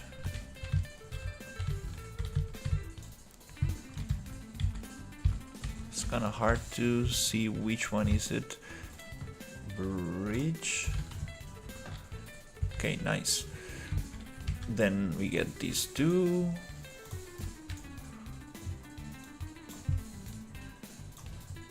And this one.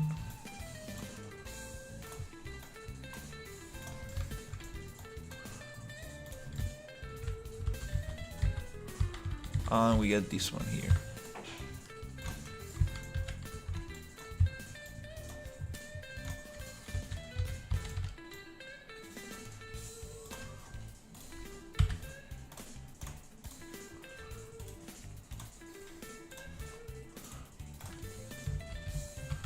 Okay, we kind of closed the gap. The textures are messed up, but we got this tunnel going on. Okay, cool. Kind of worked. Now we can try to fix a little bit the textures.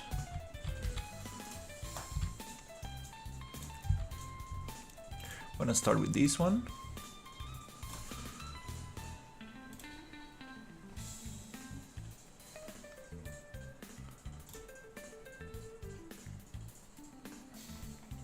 UV transform and see what do we have here.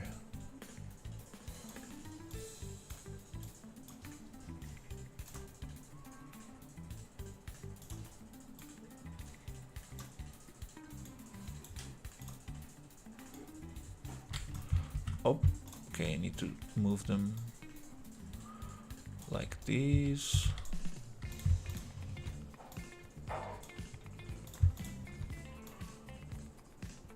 Okay, maybe we can make them a little bigger to match that. Let's go 45.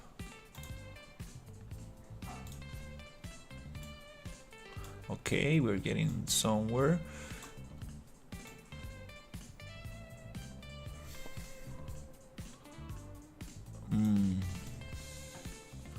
Can I actually push them? Does not allow me to do that.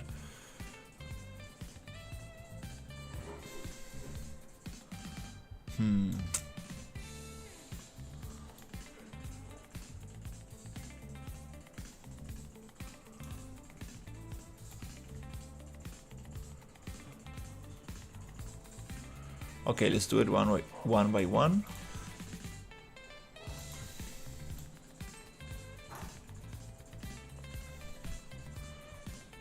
I want these to end here, like this kind of thing.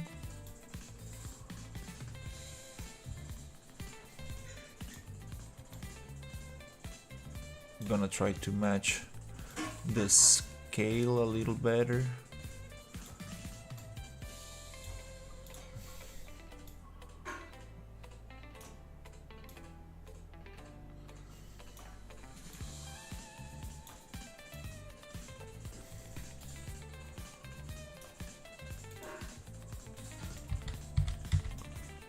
Okay, almost there.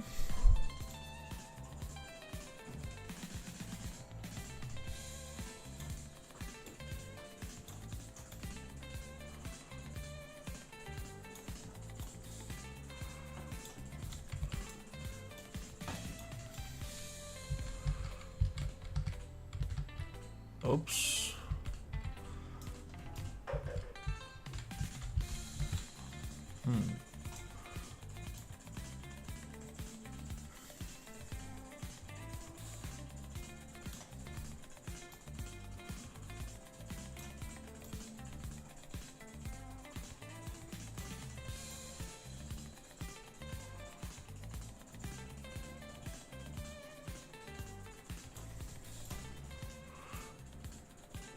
It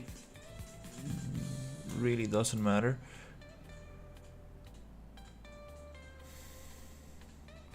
This is not the same panel.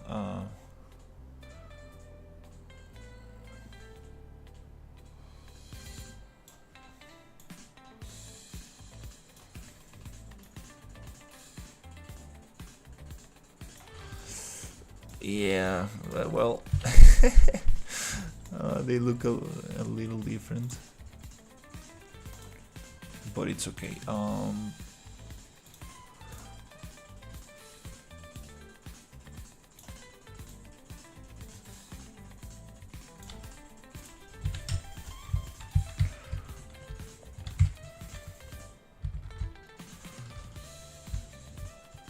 Yeah, it's okay.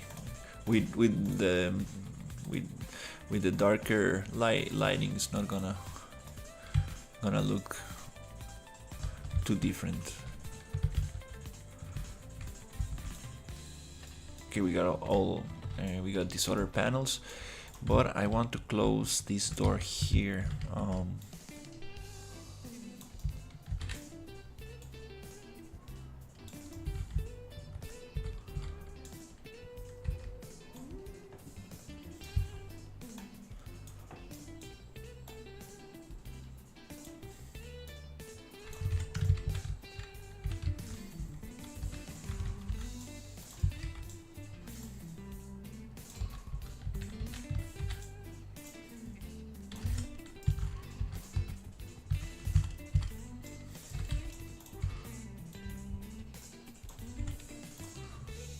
I'm gonna push it a little bit here.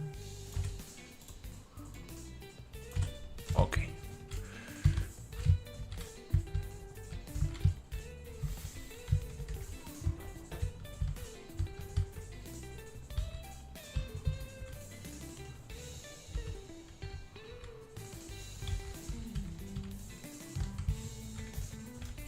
We might need to find a bigger one.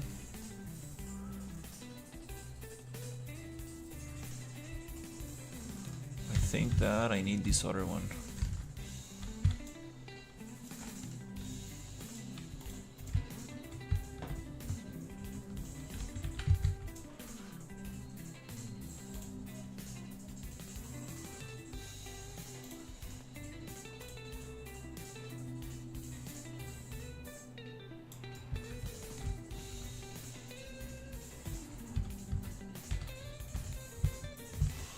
Okay, no, that doesn't match in there.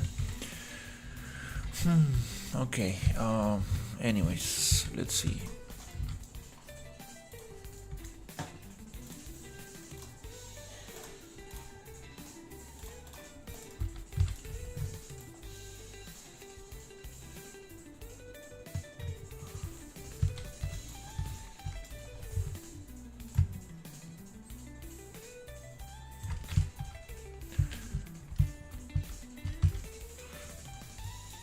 This snapping is a little bit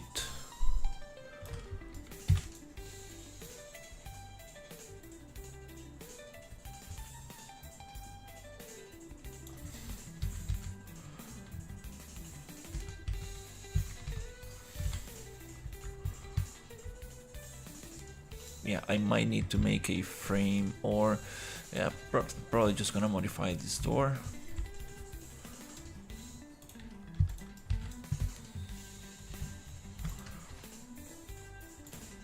Okay, this one.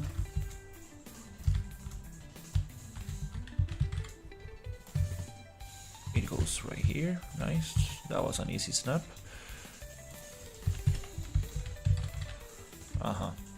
Okay, here.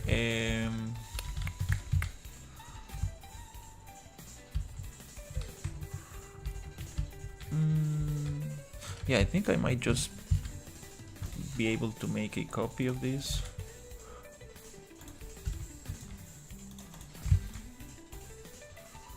Okay, and push this one here.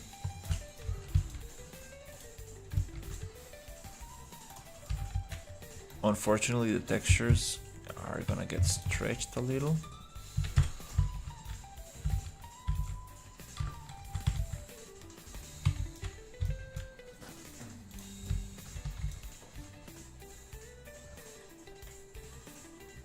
But we might be able to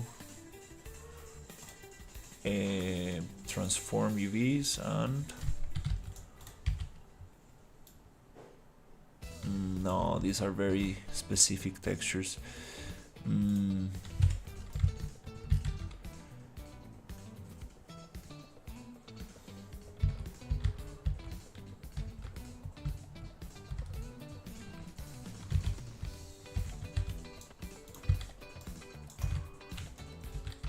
Okay.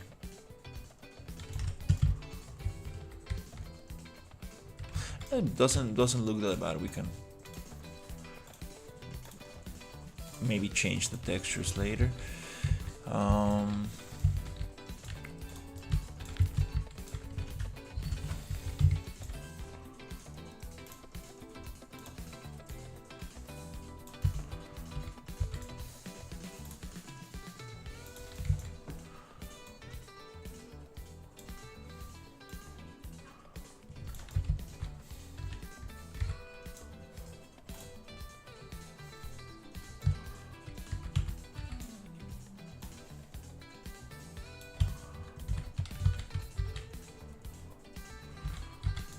Just want to make sure that we actually touching that.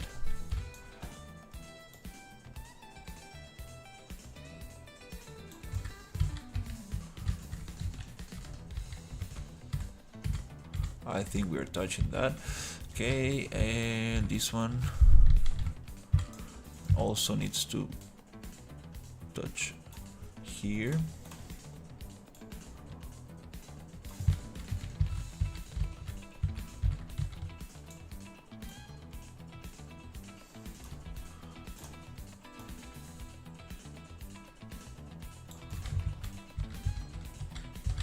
Jesus, okay. And here, okay, nice.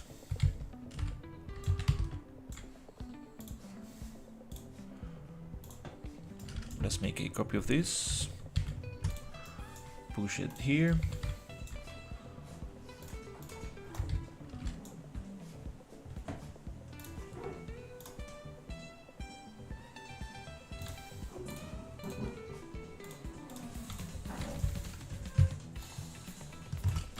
Let's snap it right there and right here, and let's snap right here.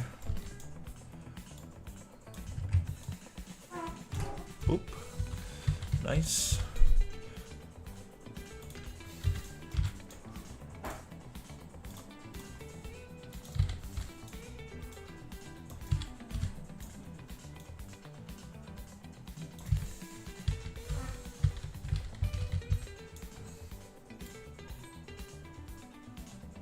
Aha, that's nice.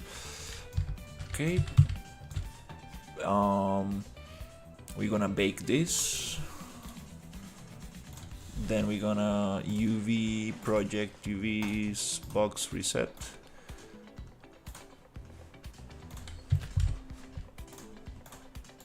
Cool. Nice. And we got this cool entrance here. Very nice. And this backup thing we don't need anymore.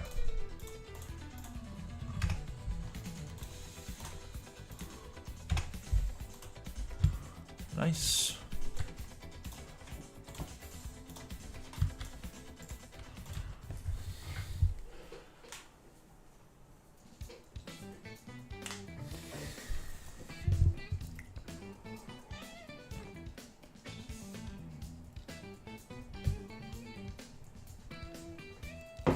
Nice.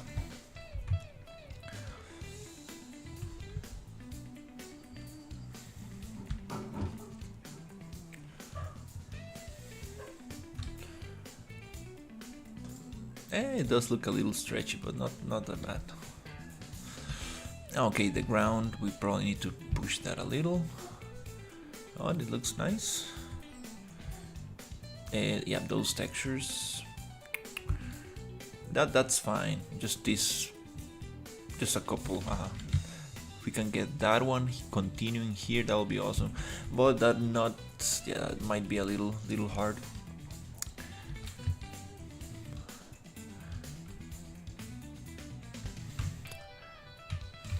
Little time consuming to get those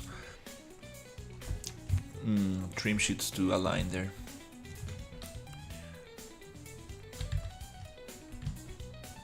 Nice. The problem is that this is a straight line, so I want to close that door, to be honest.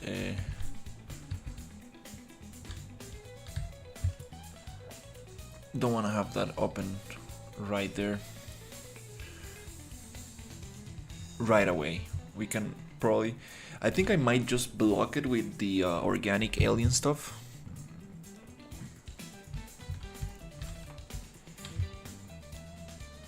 Nice, nice. I like this coming up nicely. So we can probably get one of those doors.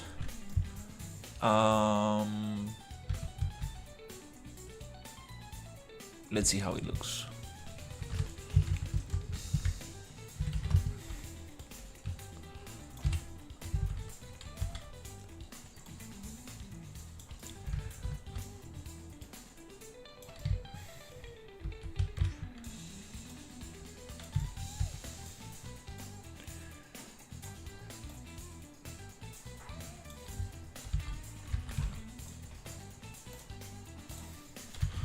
These are two different doors, but we can probably do this. We can probably put it in between two frames. So this one can go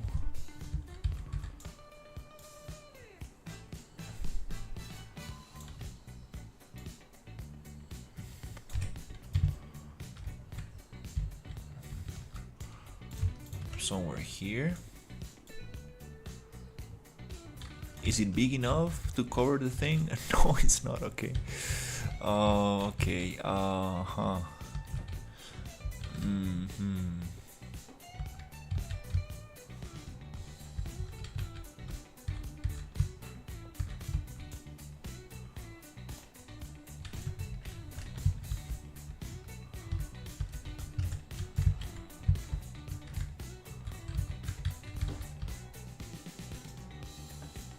Okay, it's okay.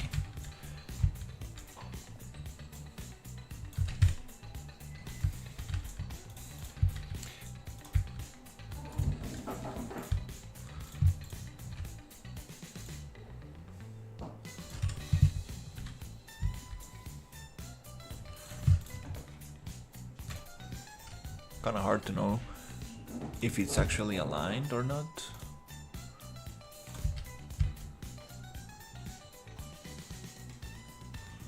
Maybe back. Okay.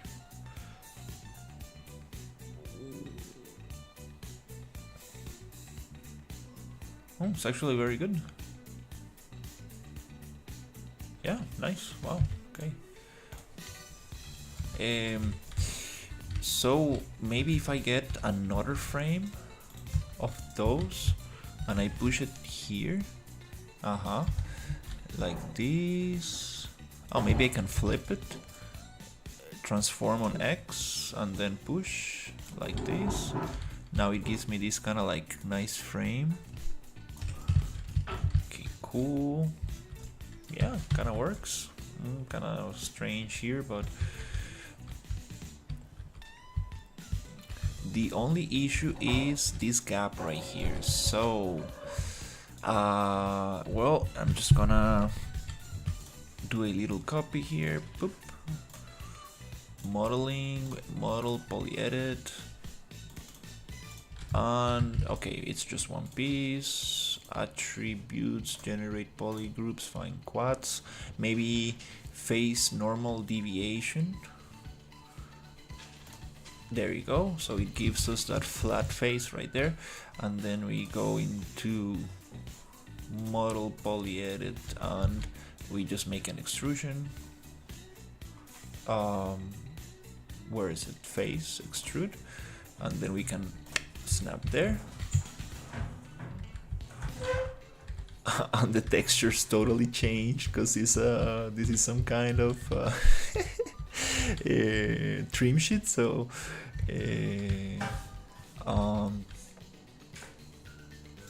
let's see if we can figure that out so it matches a little nicer. It doesn't look that bad actually, but let's see. Yep, it definitely is some different material right there.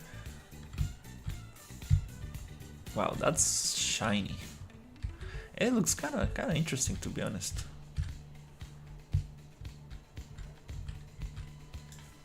That's the cool thing about trim sheets. You never know what you're gonna get.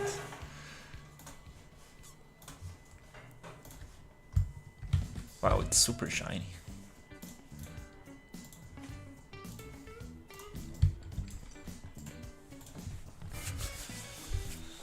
Yes. Oh.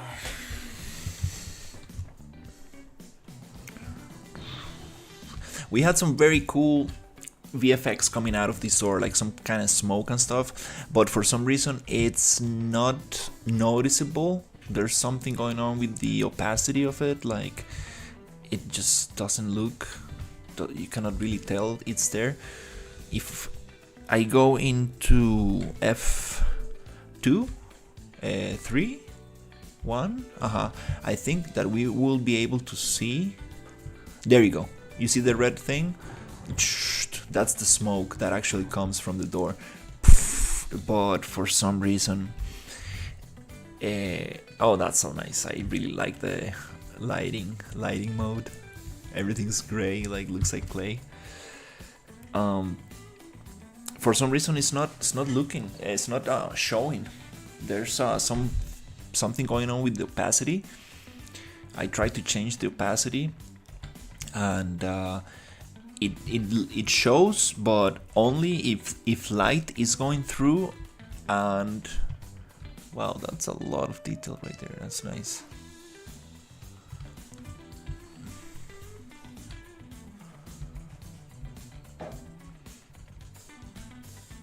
Actually, this is a very cool mode to check if things are properly aligned, and I can tell they're not right there.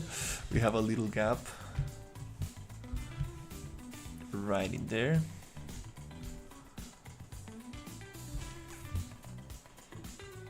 It does look like everything's made out of clay.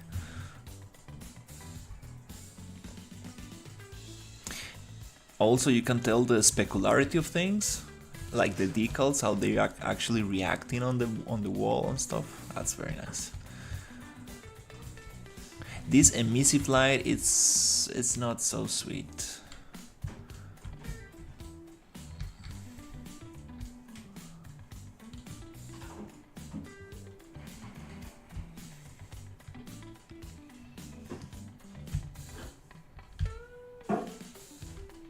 Okay, that door is supposed to open to the other side. We actually are supposed to open the door from the other side. I might make those doors kind of like open to the sides, because I need to set my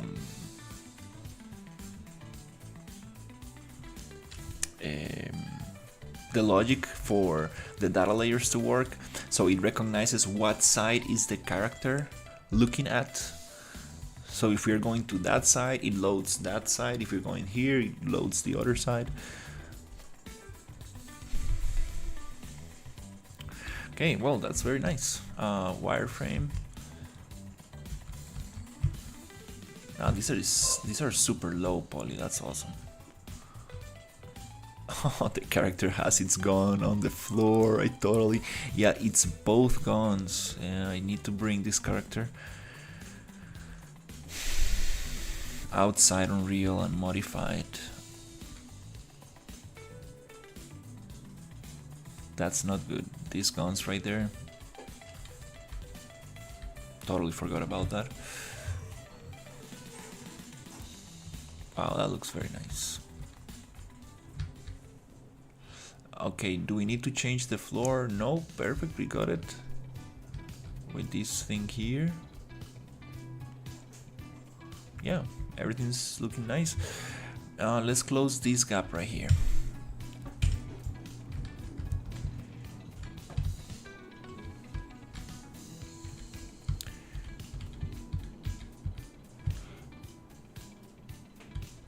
Oh, I know how to close it very easily. Oh, maybe.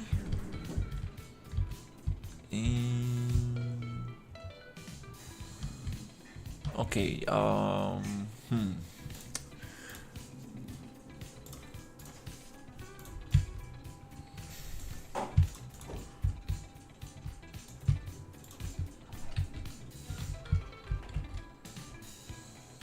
before I do anything, let me just hide some stuff so I can actually see.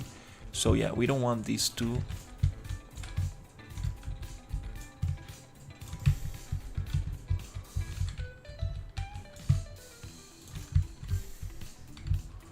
Faces here, we want to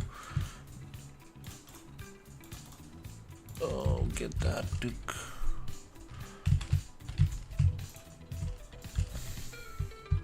okay, just double check that I'm not doing anything that I don't need to. Okay, and okay, I think we're good to go.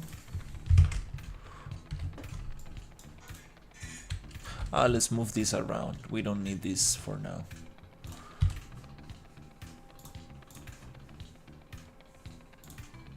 $10,000 units. Boop. Let's hide that. Okay, where's the gap? Right here. Cool. Hey, yeah, I'm working on the same game. I'm working on the research facility now, trying to get these sci-fi corridors. And here we got a little gap that I'm trying to close, because I'm modifying a little bit these assets to achieve the different shapes I want. I was making a corner piece and a cross piece so we can go in 4 directions. Here I'm gonna extrude this in single direction. That's perfect. Okay, accept, and then I'm just gonna push these a couple of units so we close that gap, something like that.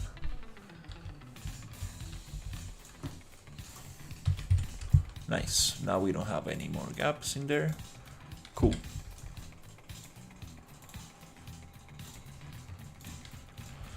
Yeah, I was using a 4K HDRI map, bad idea, as a cube map in my ultra dynamic sky, and I was getting ray tracing crashes, and it was not because the amount of geometry, it was because of the HDRI cube map.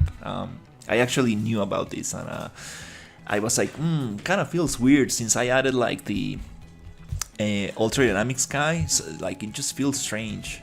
And actually I changed it, and now like the performance is so much better. And I also made a lot of data layers to kind of like hide stuff, because I also had a bunch of stuff in there, and now it's super happy. The performance is way better.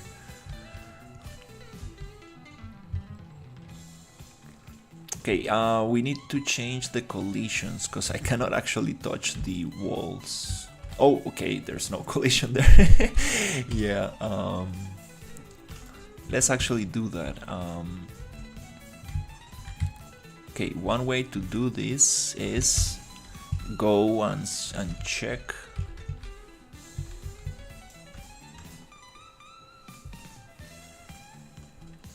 This is Unreal Engine 5, and it's going to be I'm trying to release a demo in English. That's the goal.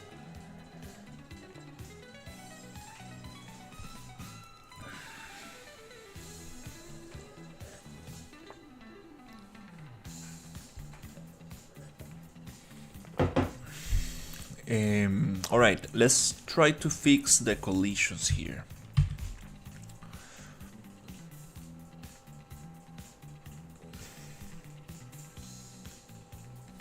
I see. Okay, this one, I think just the wall meshes are not so sweet. Yeah, let's try to get the wall meshes.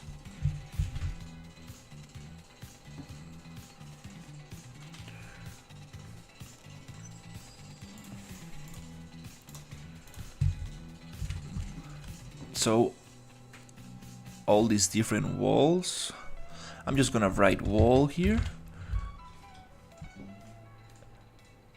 Oh, these are the elevator walls, okay. So we're gonna get the collisions reworked for all these meshes that I've been using for the walls, which I have a couple of them, because I've been actually some of them don't really match the shapes I want, so I've been making some copies and modifying them. Okay, so we're gonna go complex and just get a complex as simple collision in there. Alt C. Can I see the collision? Okay, that works. These are very low poly meshes, so I think that's fine. And we're gonna do the same for all of them.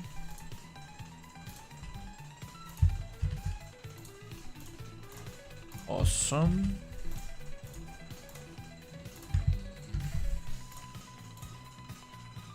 That way we should be able to actually touch the walls.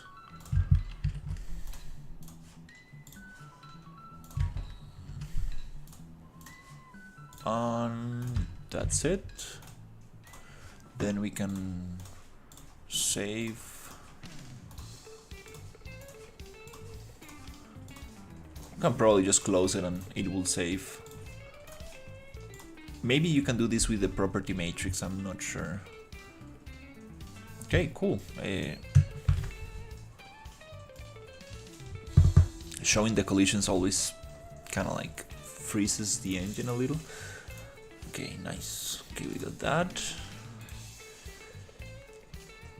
Yeah, right now I'm building the map. I'm focusing on finishing my map, and then I will be focusing on the enemies and getting everything to work as good as possible.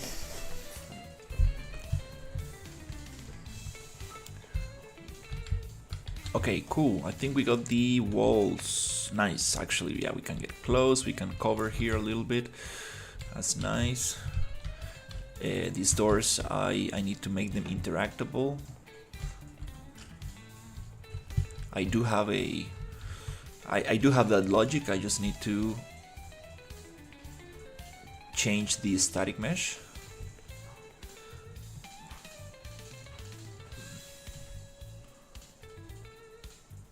Wow, it does look very different from the HDRI that I was using. The HDRI that I had before was like some kind of like orangey stuff. I mean, it was giving like a purplish tone, even though it was a desert HDRI.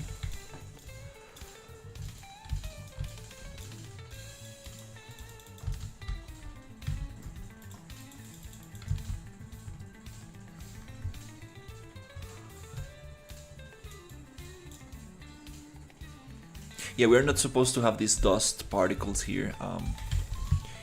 It's because this roof should be on top.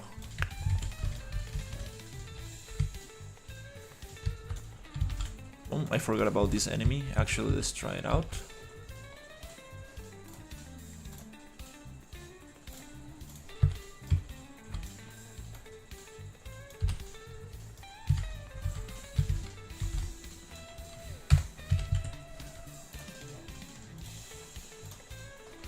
On the player start that we had before, I think it was it's inside this data layer, which is number 5. Okay, let's load it. Oh, that's a heavy data layer. Yeah, this player start, I want to push it out from here. Boop. It's so nice that I have this in a data layer now.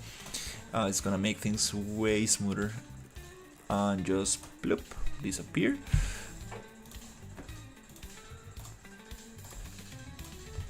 Awesome. Nice. Optimizing the scene. This room is super dark because the data layer is unloaded. But I'm gonna be breaking those data layers into smaller chunks so we can actually kind of like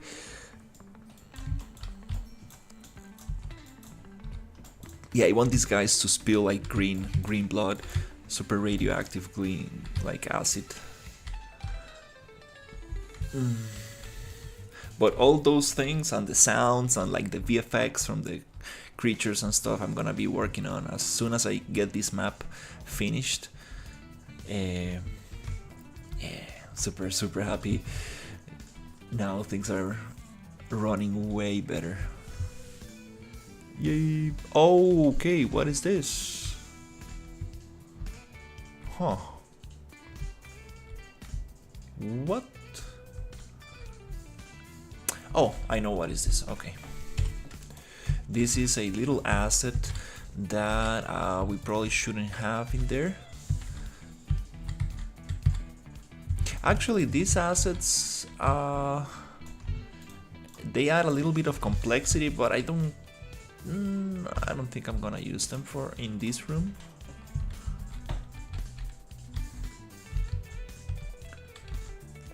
It's just so the room doesn't feel like a perfect square, but I'm gonna add props to it, so it's gonna look interesting anyways.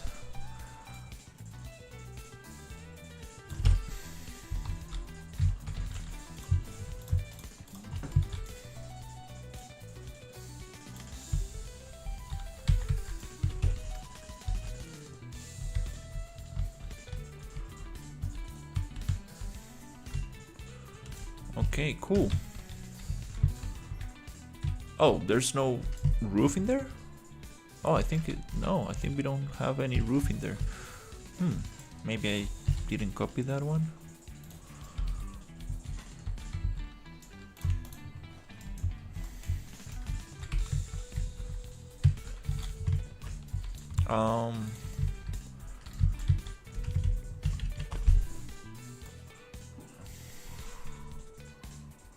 Oh, there is. Okay, we are missing two pieces. Okay, I see. This one-sided prop is kind of like... Okay, and we can delete that one. Cool. Let's add some light in there because I cannot see anything.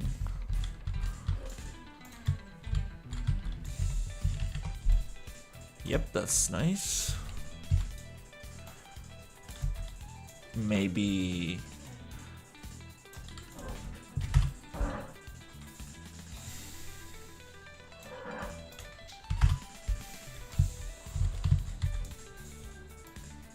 and this is just for now. We will get this lighting way better. And we won't have any doors right there. Nope. That door.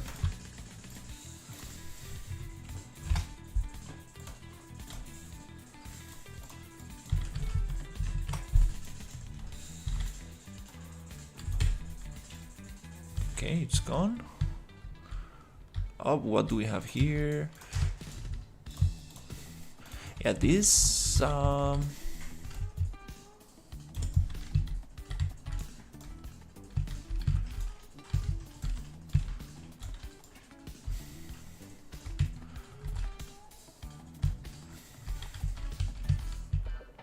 okay, this door is not even aligned here.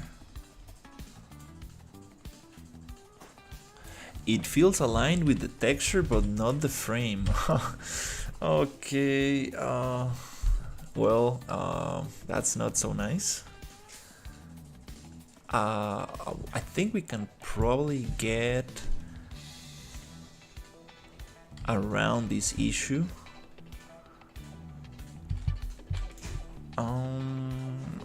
Yeah, let's try to. One solution could be transform UVs and push them to the center of the door, like that. and then we push this.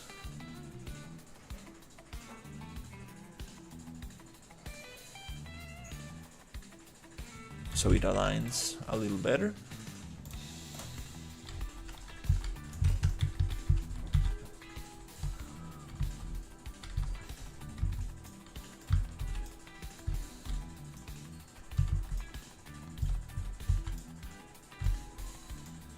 There's some sea fighting here. Yeah, these props, they have some issues.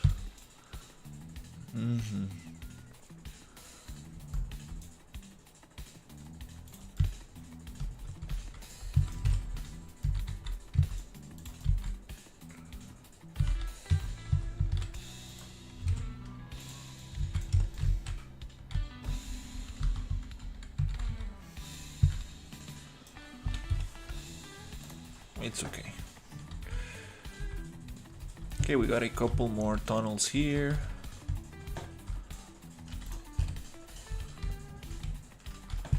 Here we can probably modify this a little bit so we can take advantage of this room.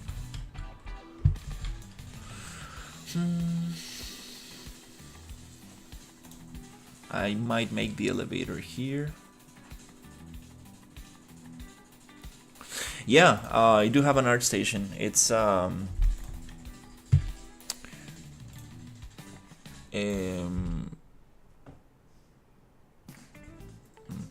me check it. Danilo Kikish.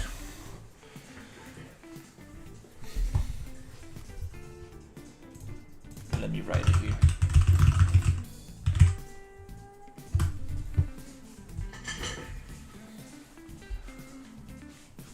Yeah, I haven't updated this in a while, but I got some stuff in there.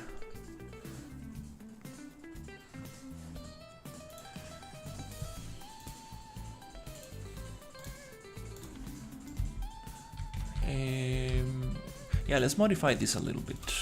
Here and here, and Control B, Control D, browse and duplicate, change instance, modeling, model, poly edit. Get those vertices and pull them up. Snap with Control right there.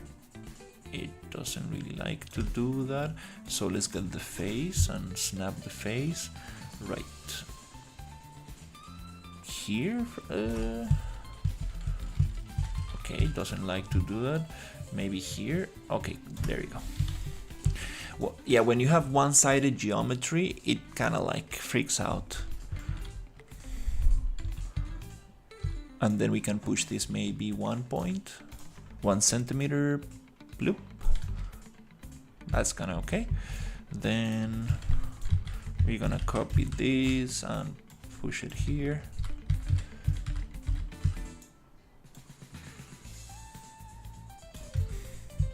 Somewhere around there. And Control B, Control D. Change the instance, model, poly edit, grab the face, and then we can push it somewhere here. And we can align it with this by holding Control and touching the surface that we want to snap to. Nice. Okay, Control H to unhide. And this piece and this piece.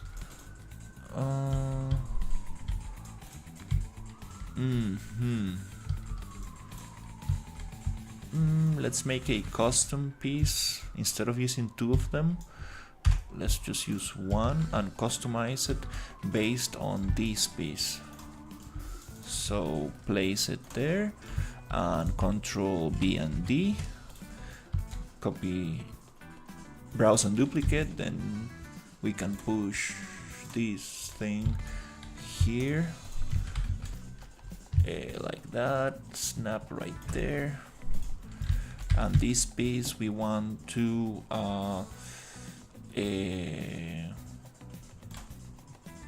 we can X-form, bake, rotation and scale, and UVs, project UVs, box reset. to get some better textures there.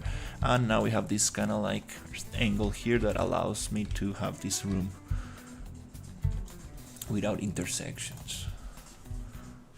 I appreciate it. Yeah, I haven't uploaded too much stuff in there lately. I need to add a couple of projects.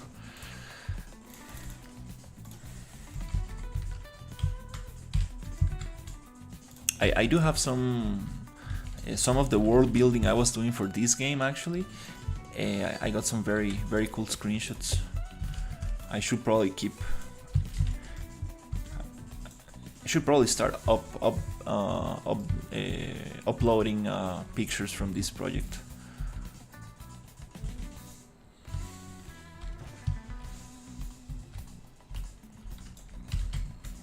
Okay, this is too bright.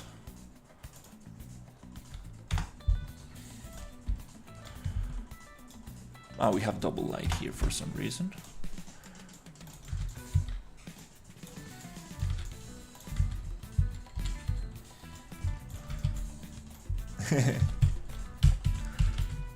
Yeah, you know, like most people when they are looking for a job, they keep their portfolio like super tidy and everything, and then they get a job and they don't upload much stuff anymore. But it's nice. It's always nice to keep that up to date. It's very good to document your work. It's very important because it gets lost very easily, especially digital stuff. If you don't upload it or document it somewhere. Okay, that's kind of scary. This guy just running at me. The problem with the AI is that if I shoot him, he goes into defense mode and it's just very easy to kill. I need to change that skill tree so he always goes after you like a zombie, like he does. He's not afraid of dying. I need to change that mechanic. And also the weapon I have is too powerful, so it's kind of like very easy to kill them. Okay, we got some issues here with this sea fighting stuff.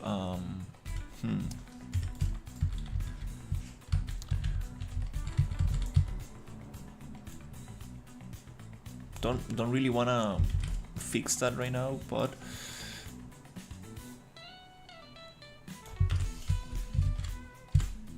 that looks strange, like going from this frame to like a normal door. That looks very weird. Probably gonna change those frames for sure. Yeah, at least these doors I'm not a big fan. Looks like an office. Kind of makes sense in some places, but I'm not sure if going from this big frame, kind of like this.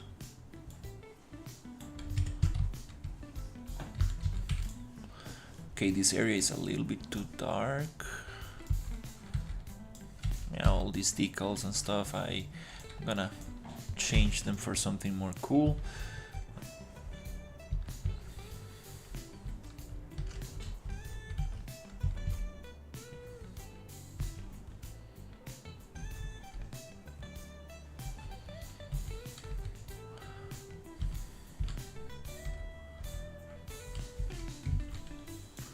Alright, nice. Okay, we got some progress here.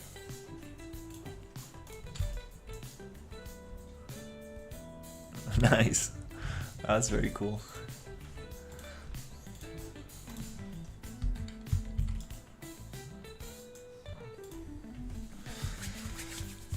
Oh, nice. Yeah, I was oh,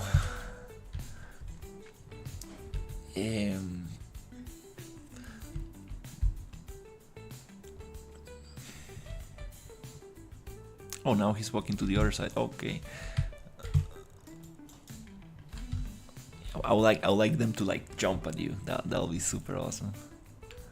Hey, come on, you're supposed to attack, dude. Like, wake up.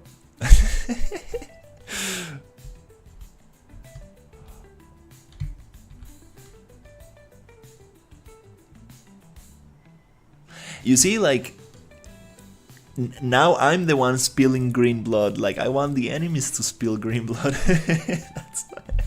That's funny.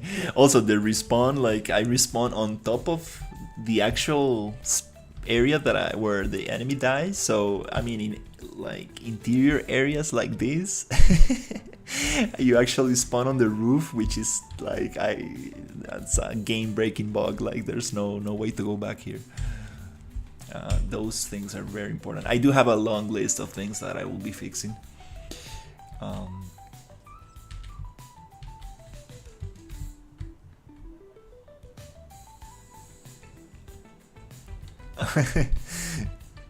Yeah, now this area is getting very, very interesting. I'm super happy.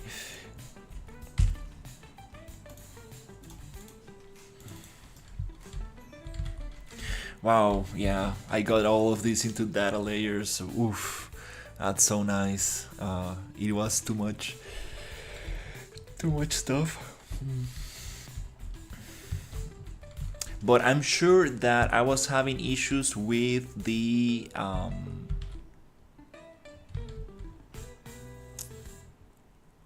I was having issues with the HDRI.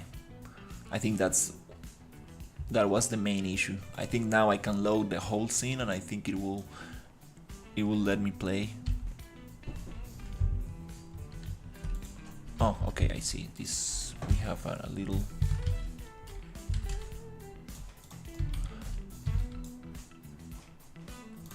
issue here.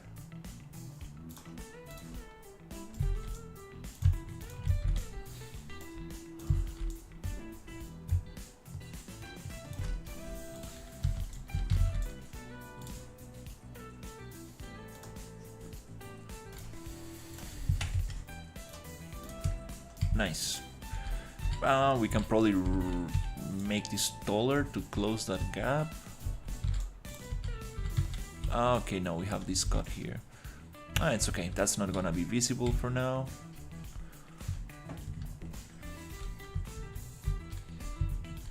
Also, the outside of this area. Oh, it's so nice. I've never made such a like dense and complex scene. Oh, especially like an interior. I haven't done interiors that like this complex, so very, very interesting. Let's see, what else can we add?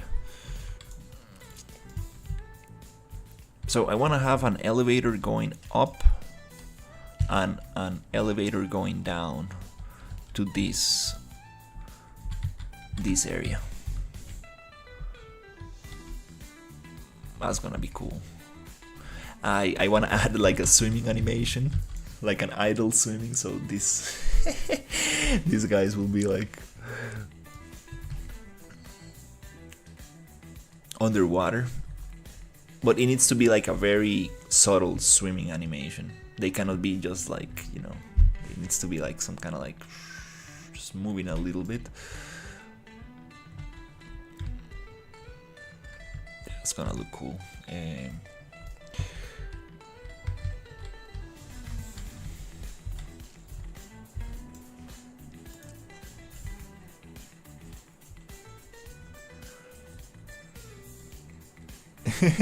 Yeah.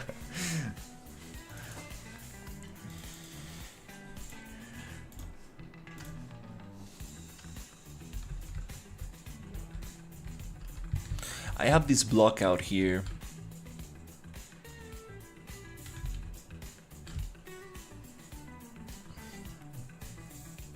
I think I might use this and put it on in the basement.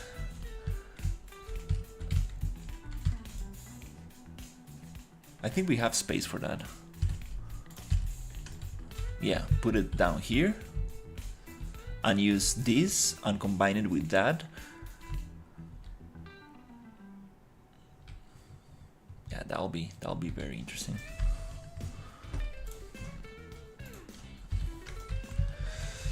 Okay, let's see. Okay, we got this room here.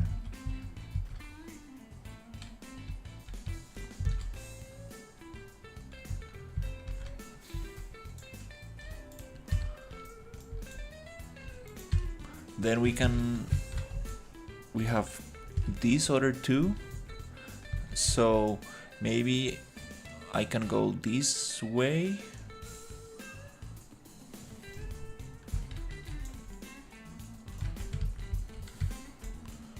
Into another bigger room. Also, I don't wanna make it like a grid. This goes out. This one has one way in.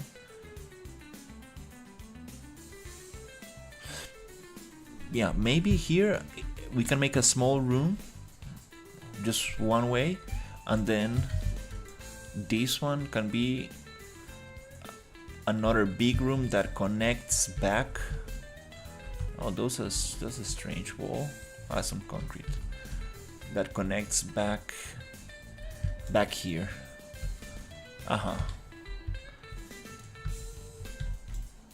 Something like goes here, or maybe it goes around and then goes back in there.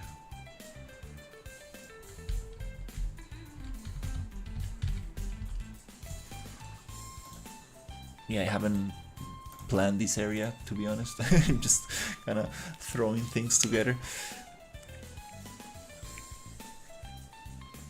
Hey Violet,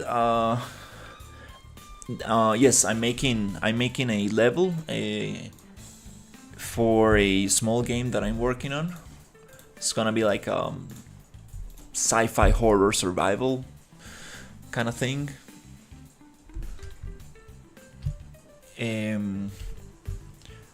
So it's like energy, like sci-fi facility that goes into a research facility, like some kind of lab where there's these alien creatures kind of like breaking from the lab.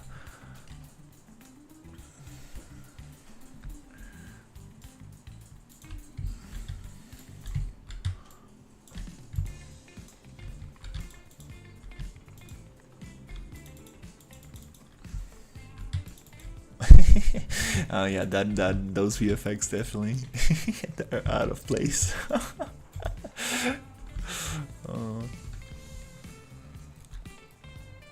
I don't want them to explode. But yeah, now I'm working on the research facility.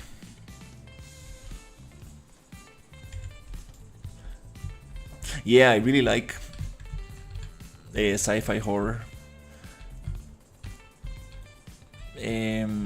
Let's make a little test. Now that we changed the HDRI, I wanna see if my computer can take everything loaded at the same time. It's been 3 hours, okay, so I think let's make that test and see if we can actually run the whole thing together. I'm almost 100% positive that I started getting the ray trace issues when I changed the HDRI, because we are supposed to use like very low cube maps, and that was a very high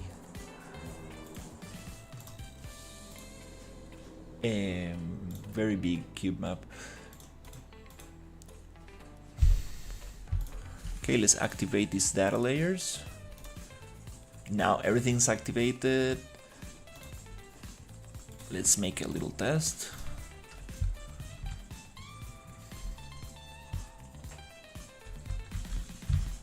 Okay. Hopefully it will let me run.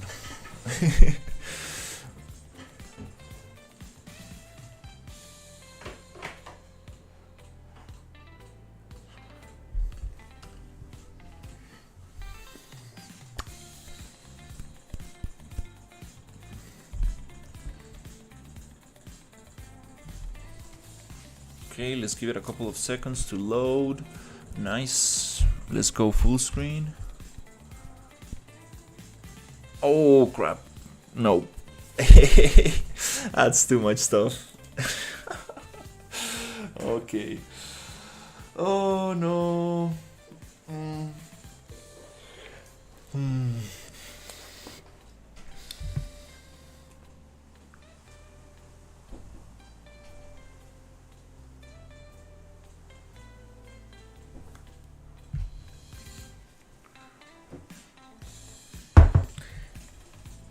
The HDRI helped, but definitely, yeah, the environment is too big, so I need to load it in chunks.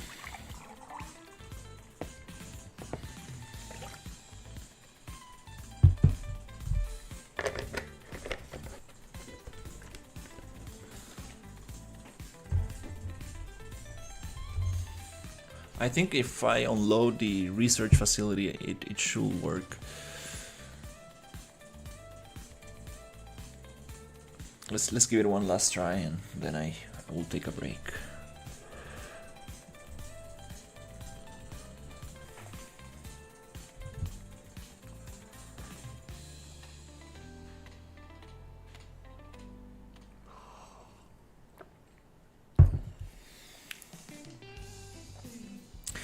Also, it might have to do with some of the props not being nanite, and that kind of like affects how ray tracing renders these props. The problem with these industrial props that I'm using is that some of them are very low poly and they kind of break when I make them nanite. So, but not all of them. So that might help. Need to test that out.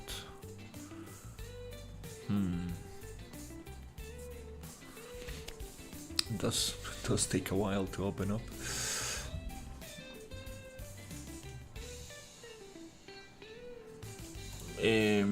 Okay, research facility, let's go unload it.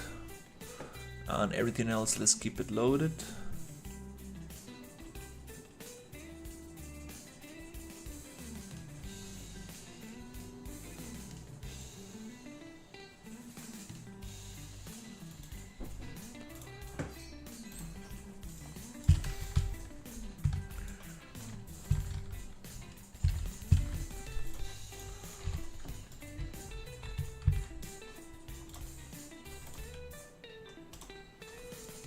Okay, nice.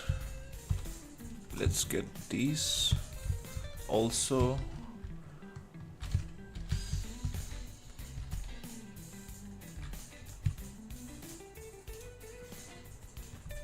In that data layer. Boop. Nice. Okay. And let's actually give it a yeah, I'm gonna test it out actually. Let's make all this nanite. So static mesh.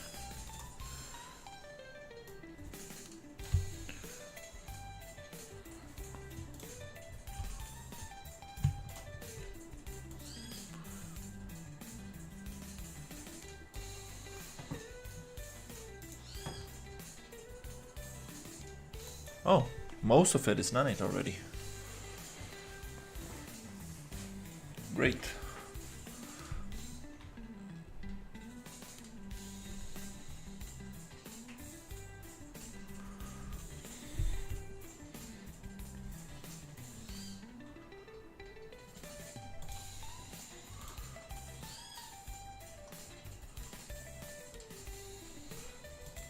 I think these catwalks are not nanite.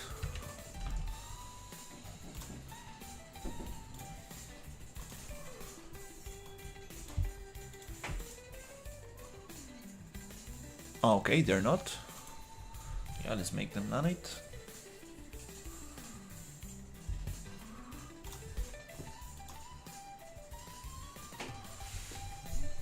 Again, these are very low poly props, so I'm not sure what's the best option here.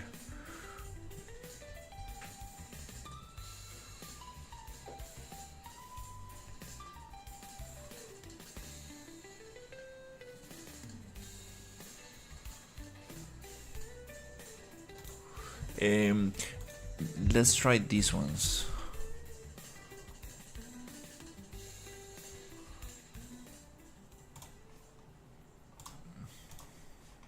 So this asset pack comes with like nanite and non-nanite props. So I think they mean like LO like old school LODs and then other ones that are optimized for nanite, but let's just make them all nanite.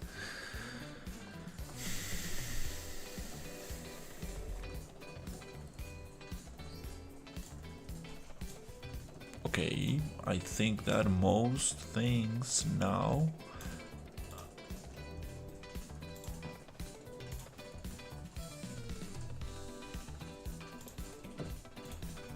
should be nanite there. Okay.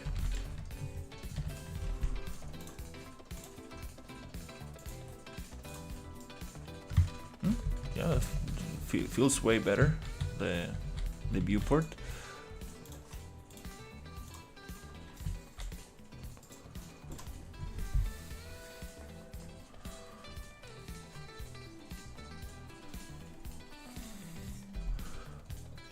It loads pretty fast. Okay.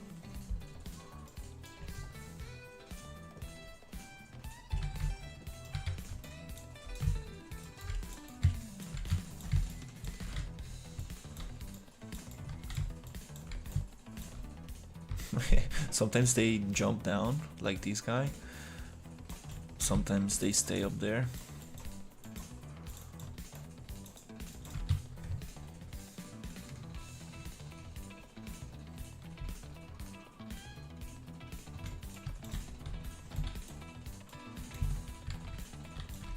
Oh, no, don't crash, no, damn it.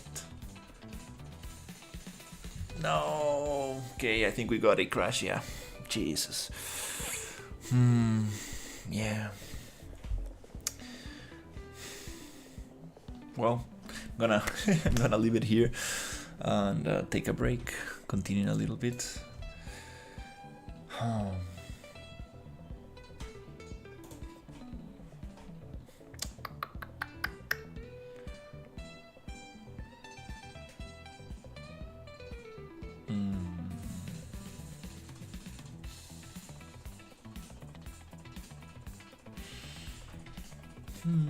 Thinking what's the issue, because it was working very well before.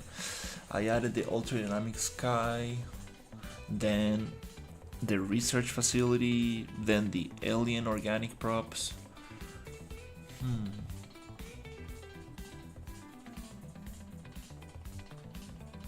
Maybe it's just too much. Yeah, maybe I need to unload some stuff.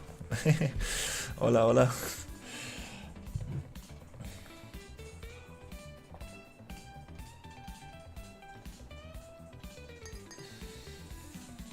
But yeah, I think that's gonna be it for now. I'm gonna go have some food and hopefully continue a little bit later.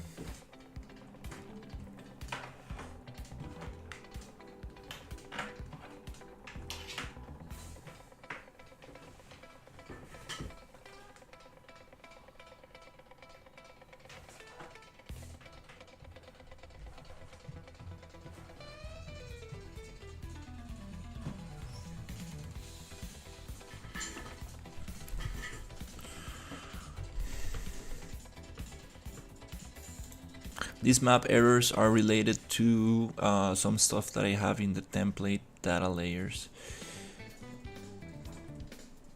Which actually all these assets I can probably make a backup map and just delete them because I'm not actually using any of these. That might help also.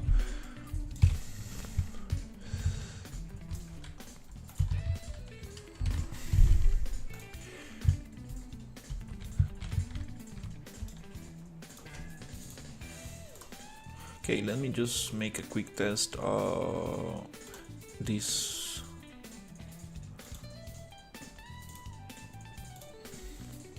I'm gonna unload the area number 5.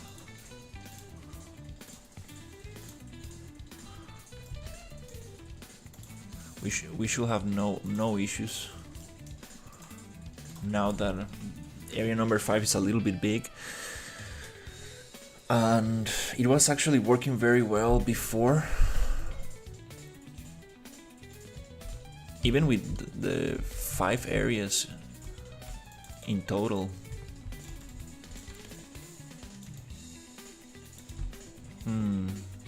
Yeah, I'm not exactly sure when I started having those crashes.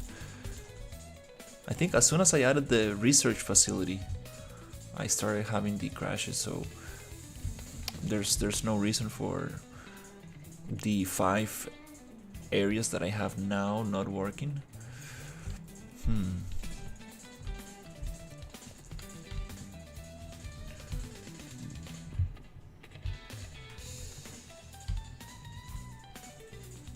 I'm just gonna run from these enemies.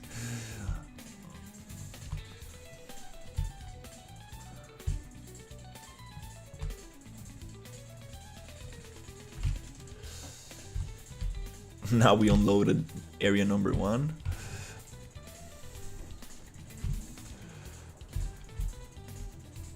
Oh, that door? What? Oh. Oh, okay, I think I'm missing 2 pieces here. Yeah, that door was supposed to be there. It's probably in the data layer number 1.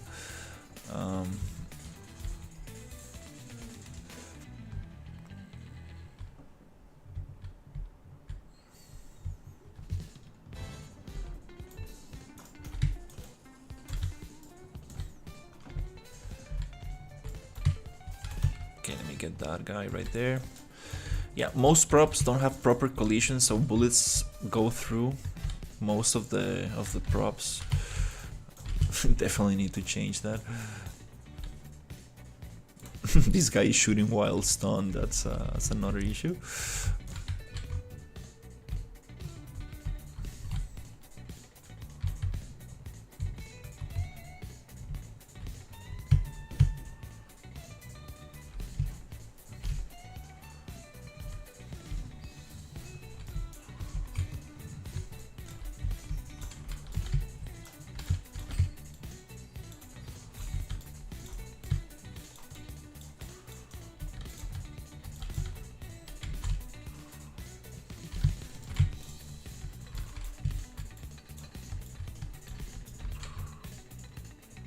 Okay, let's get...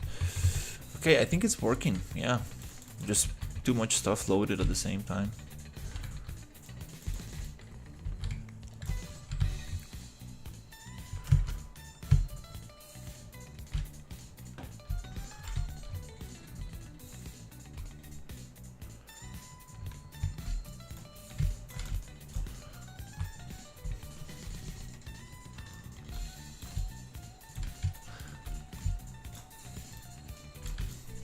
Yeah, this AI is a little a little buggy, to say the least.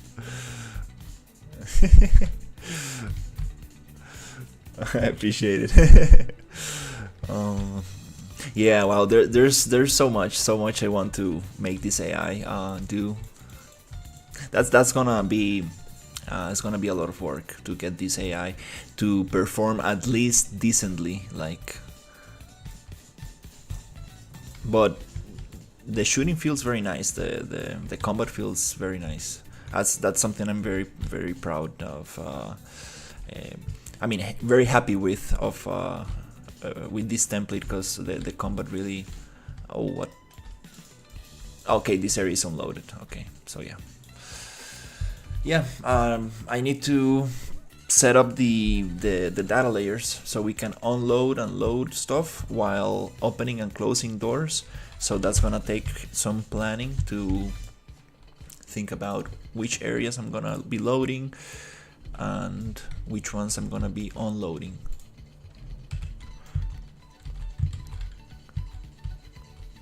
So area 1, don't have like, it doesn't have, oops, many doors. So it's gonna start loaded. But as soon as we get to this door right here, we're gonna unload area number 1 without unloading this little let's say room, so it doesn't look like it just disappears. The problem is that if the character, like the player, wants to go back in there, that's where things get tricky.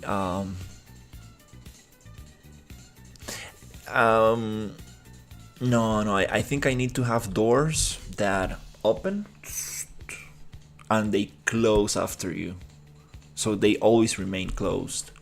So if you go and open this door to that side, you load the next data layer and unload what's behind you. Then it closes automatically behind you, and then if you want to go back to that area, you open the door and you unload what's behind you and load what's in front of the door. Just like Batman Arkham Asylum kind of thing.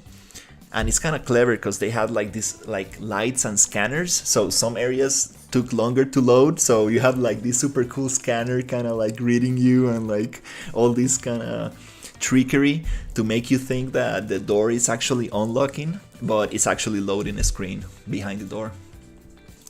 So that's the way. That's what I need to actually achieve here. So we need the doors to actually lock themselves automatically.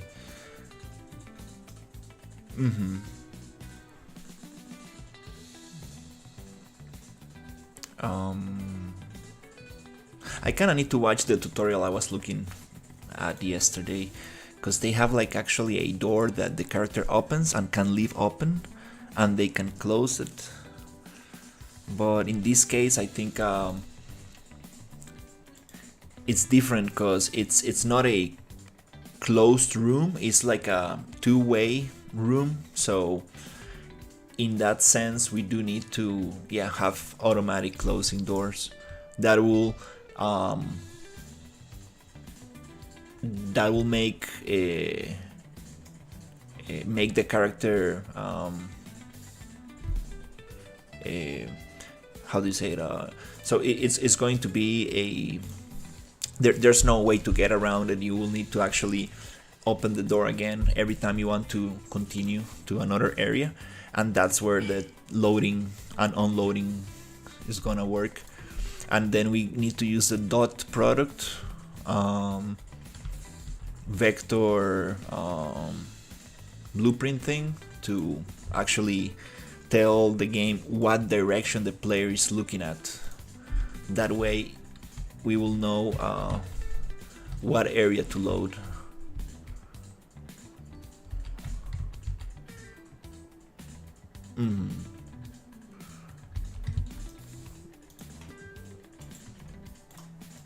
Which is kind of interesting. I really want to learn how to do that properly. Okay, let me check this. Is this part of area 5? Oh, what? Okay.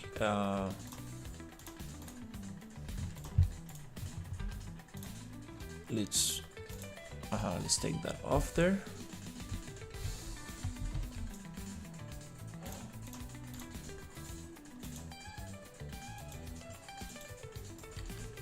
Oh, okay, yeah. Area 5 is right here.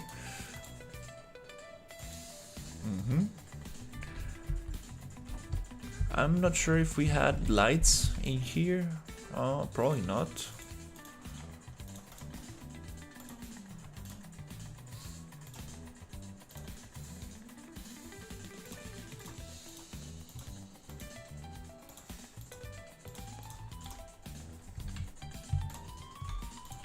Okay, and then I'm just gonna unload all of this.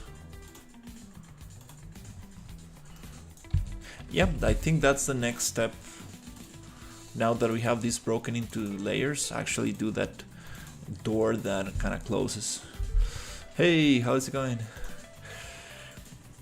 It closes automatically, so every time we actually open the door, it's gonna load and unload data layers for us. That way we can actually continue with this environment because it's getting too dense.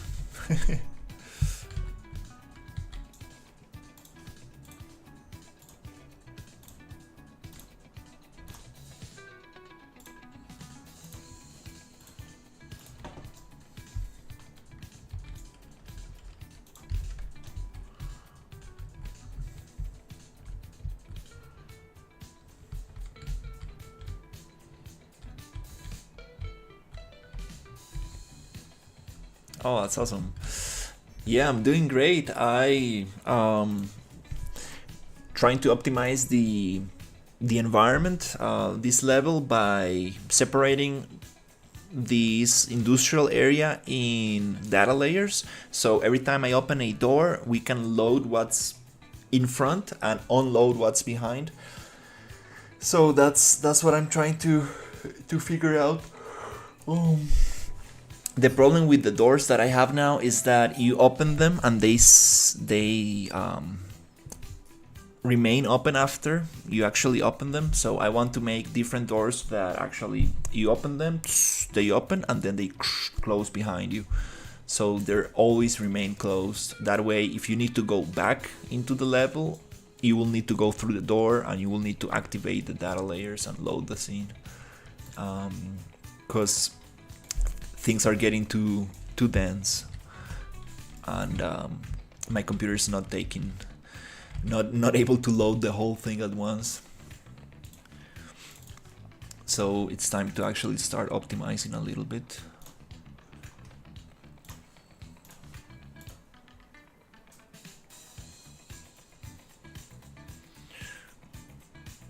Any ideas on the game, or what do you mean? Yeah, these props are a little bit too big, I would say. Yeah, we can probably make them smaller.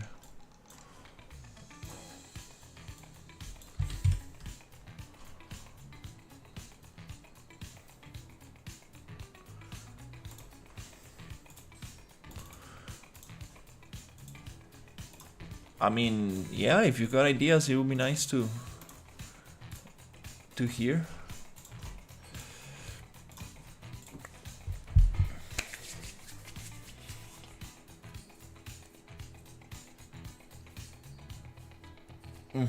Yeah, the first step to move forward is figuring out the doors. We have multiple doors. We have the door interact, a door with a code, with a key, the latch door that you need to kind of like move around, which is kind of nice because it takes time. Wiring door, which you need to kind of like do a little mini game to kind of go through.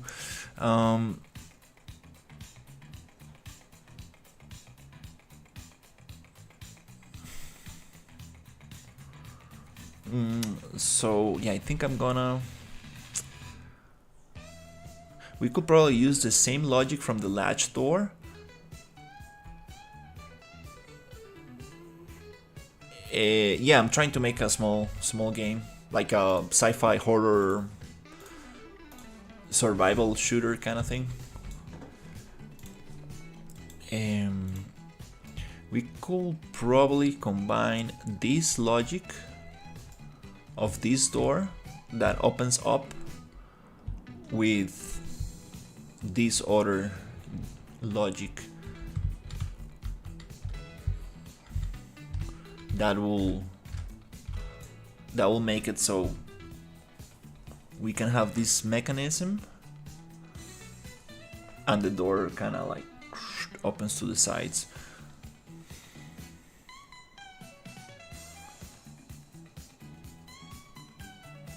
And then closes back up. Yeah, I'm gonna work on the doors, and then we can continue with the data layer stuff. But yeah, I think I'm gonna go have some food and take a little break.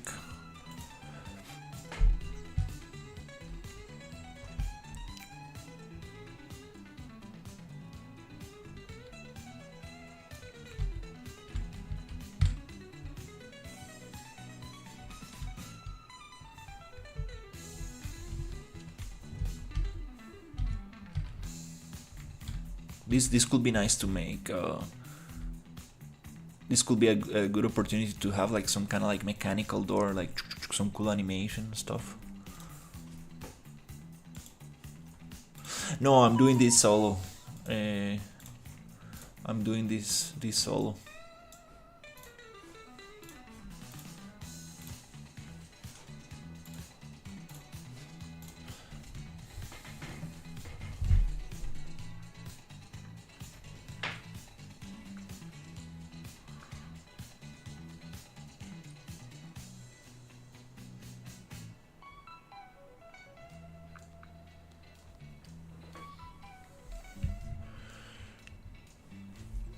So in that case, the mechanism to open the door should be on the side, and then the door kind of opens and closes.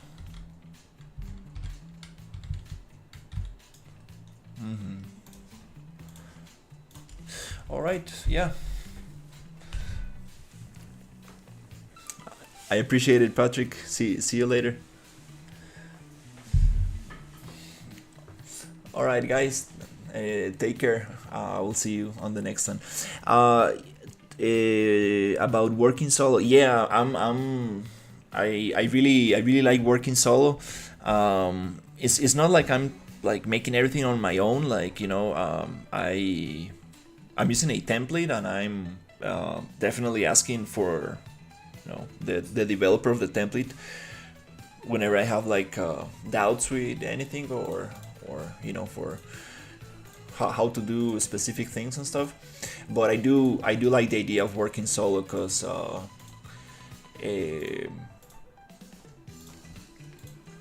it's just nice to be in charge of the whole project, and I just don't like discussing ideas with people and stuff. It's just kind of like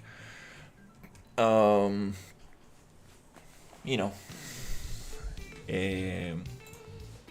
kind of like the idea of being in charge and just doing whatever I want without having to actually, you know,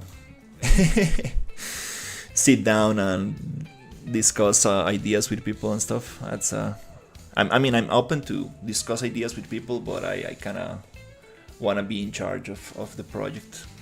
Just makes things way easier.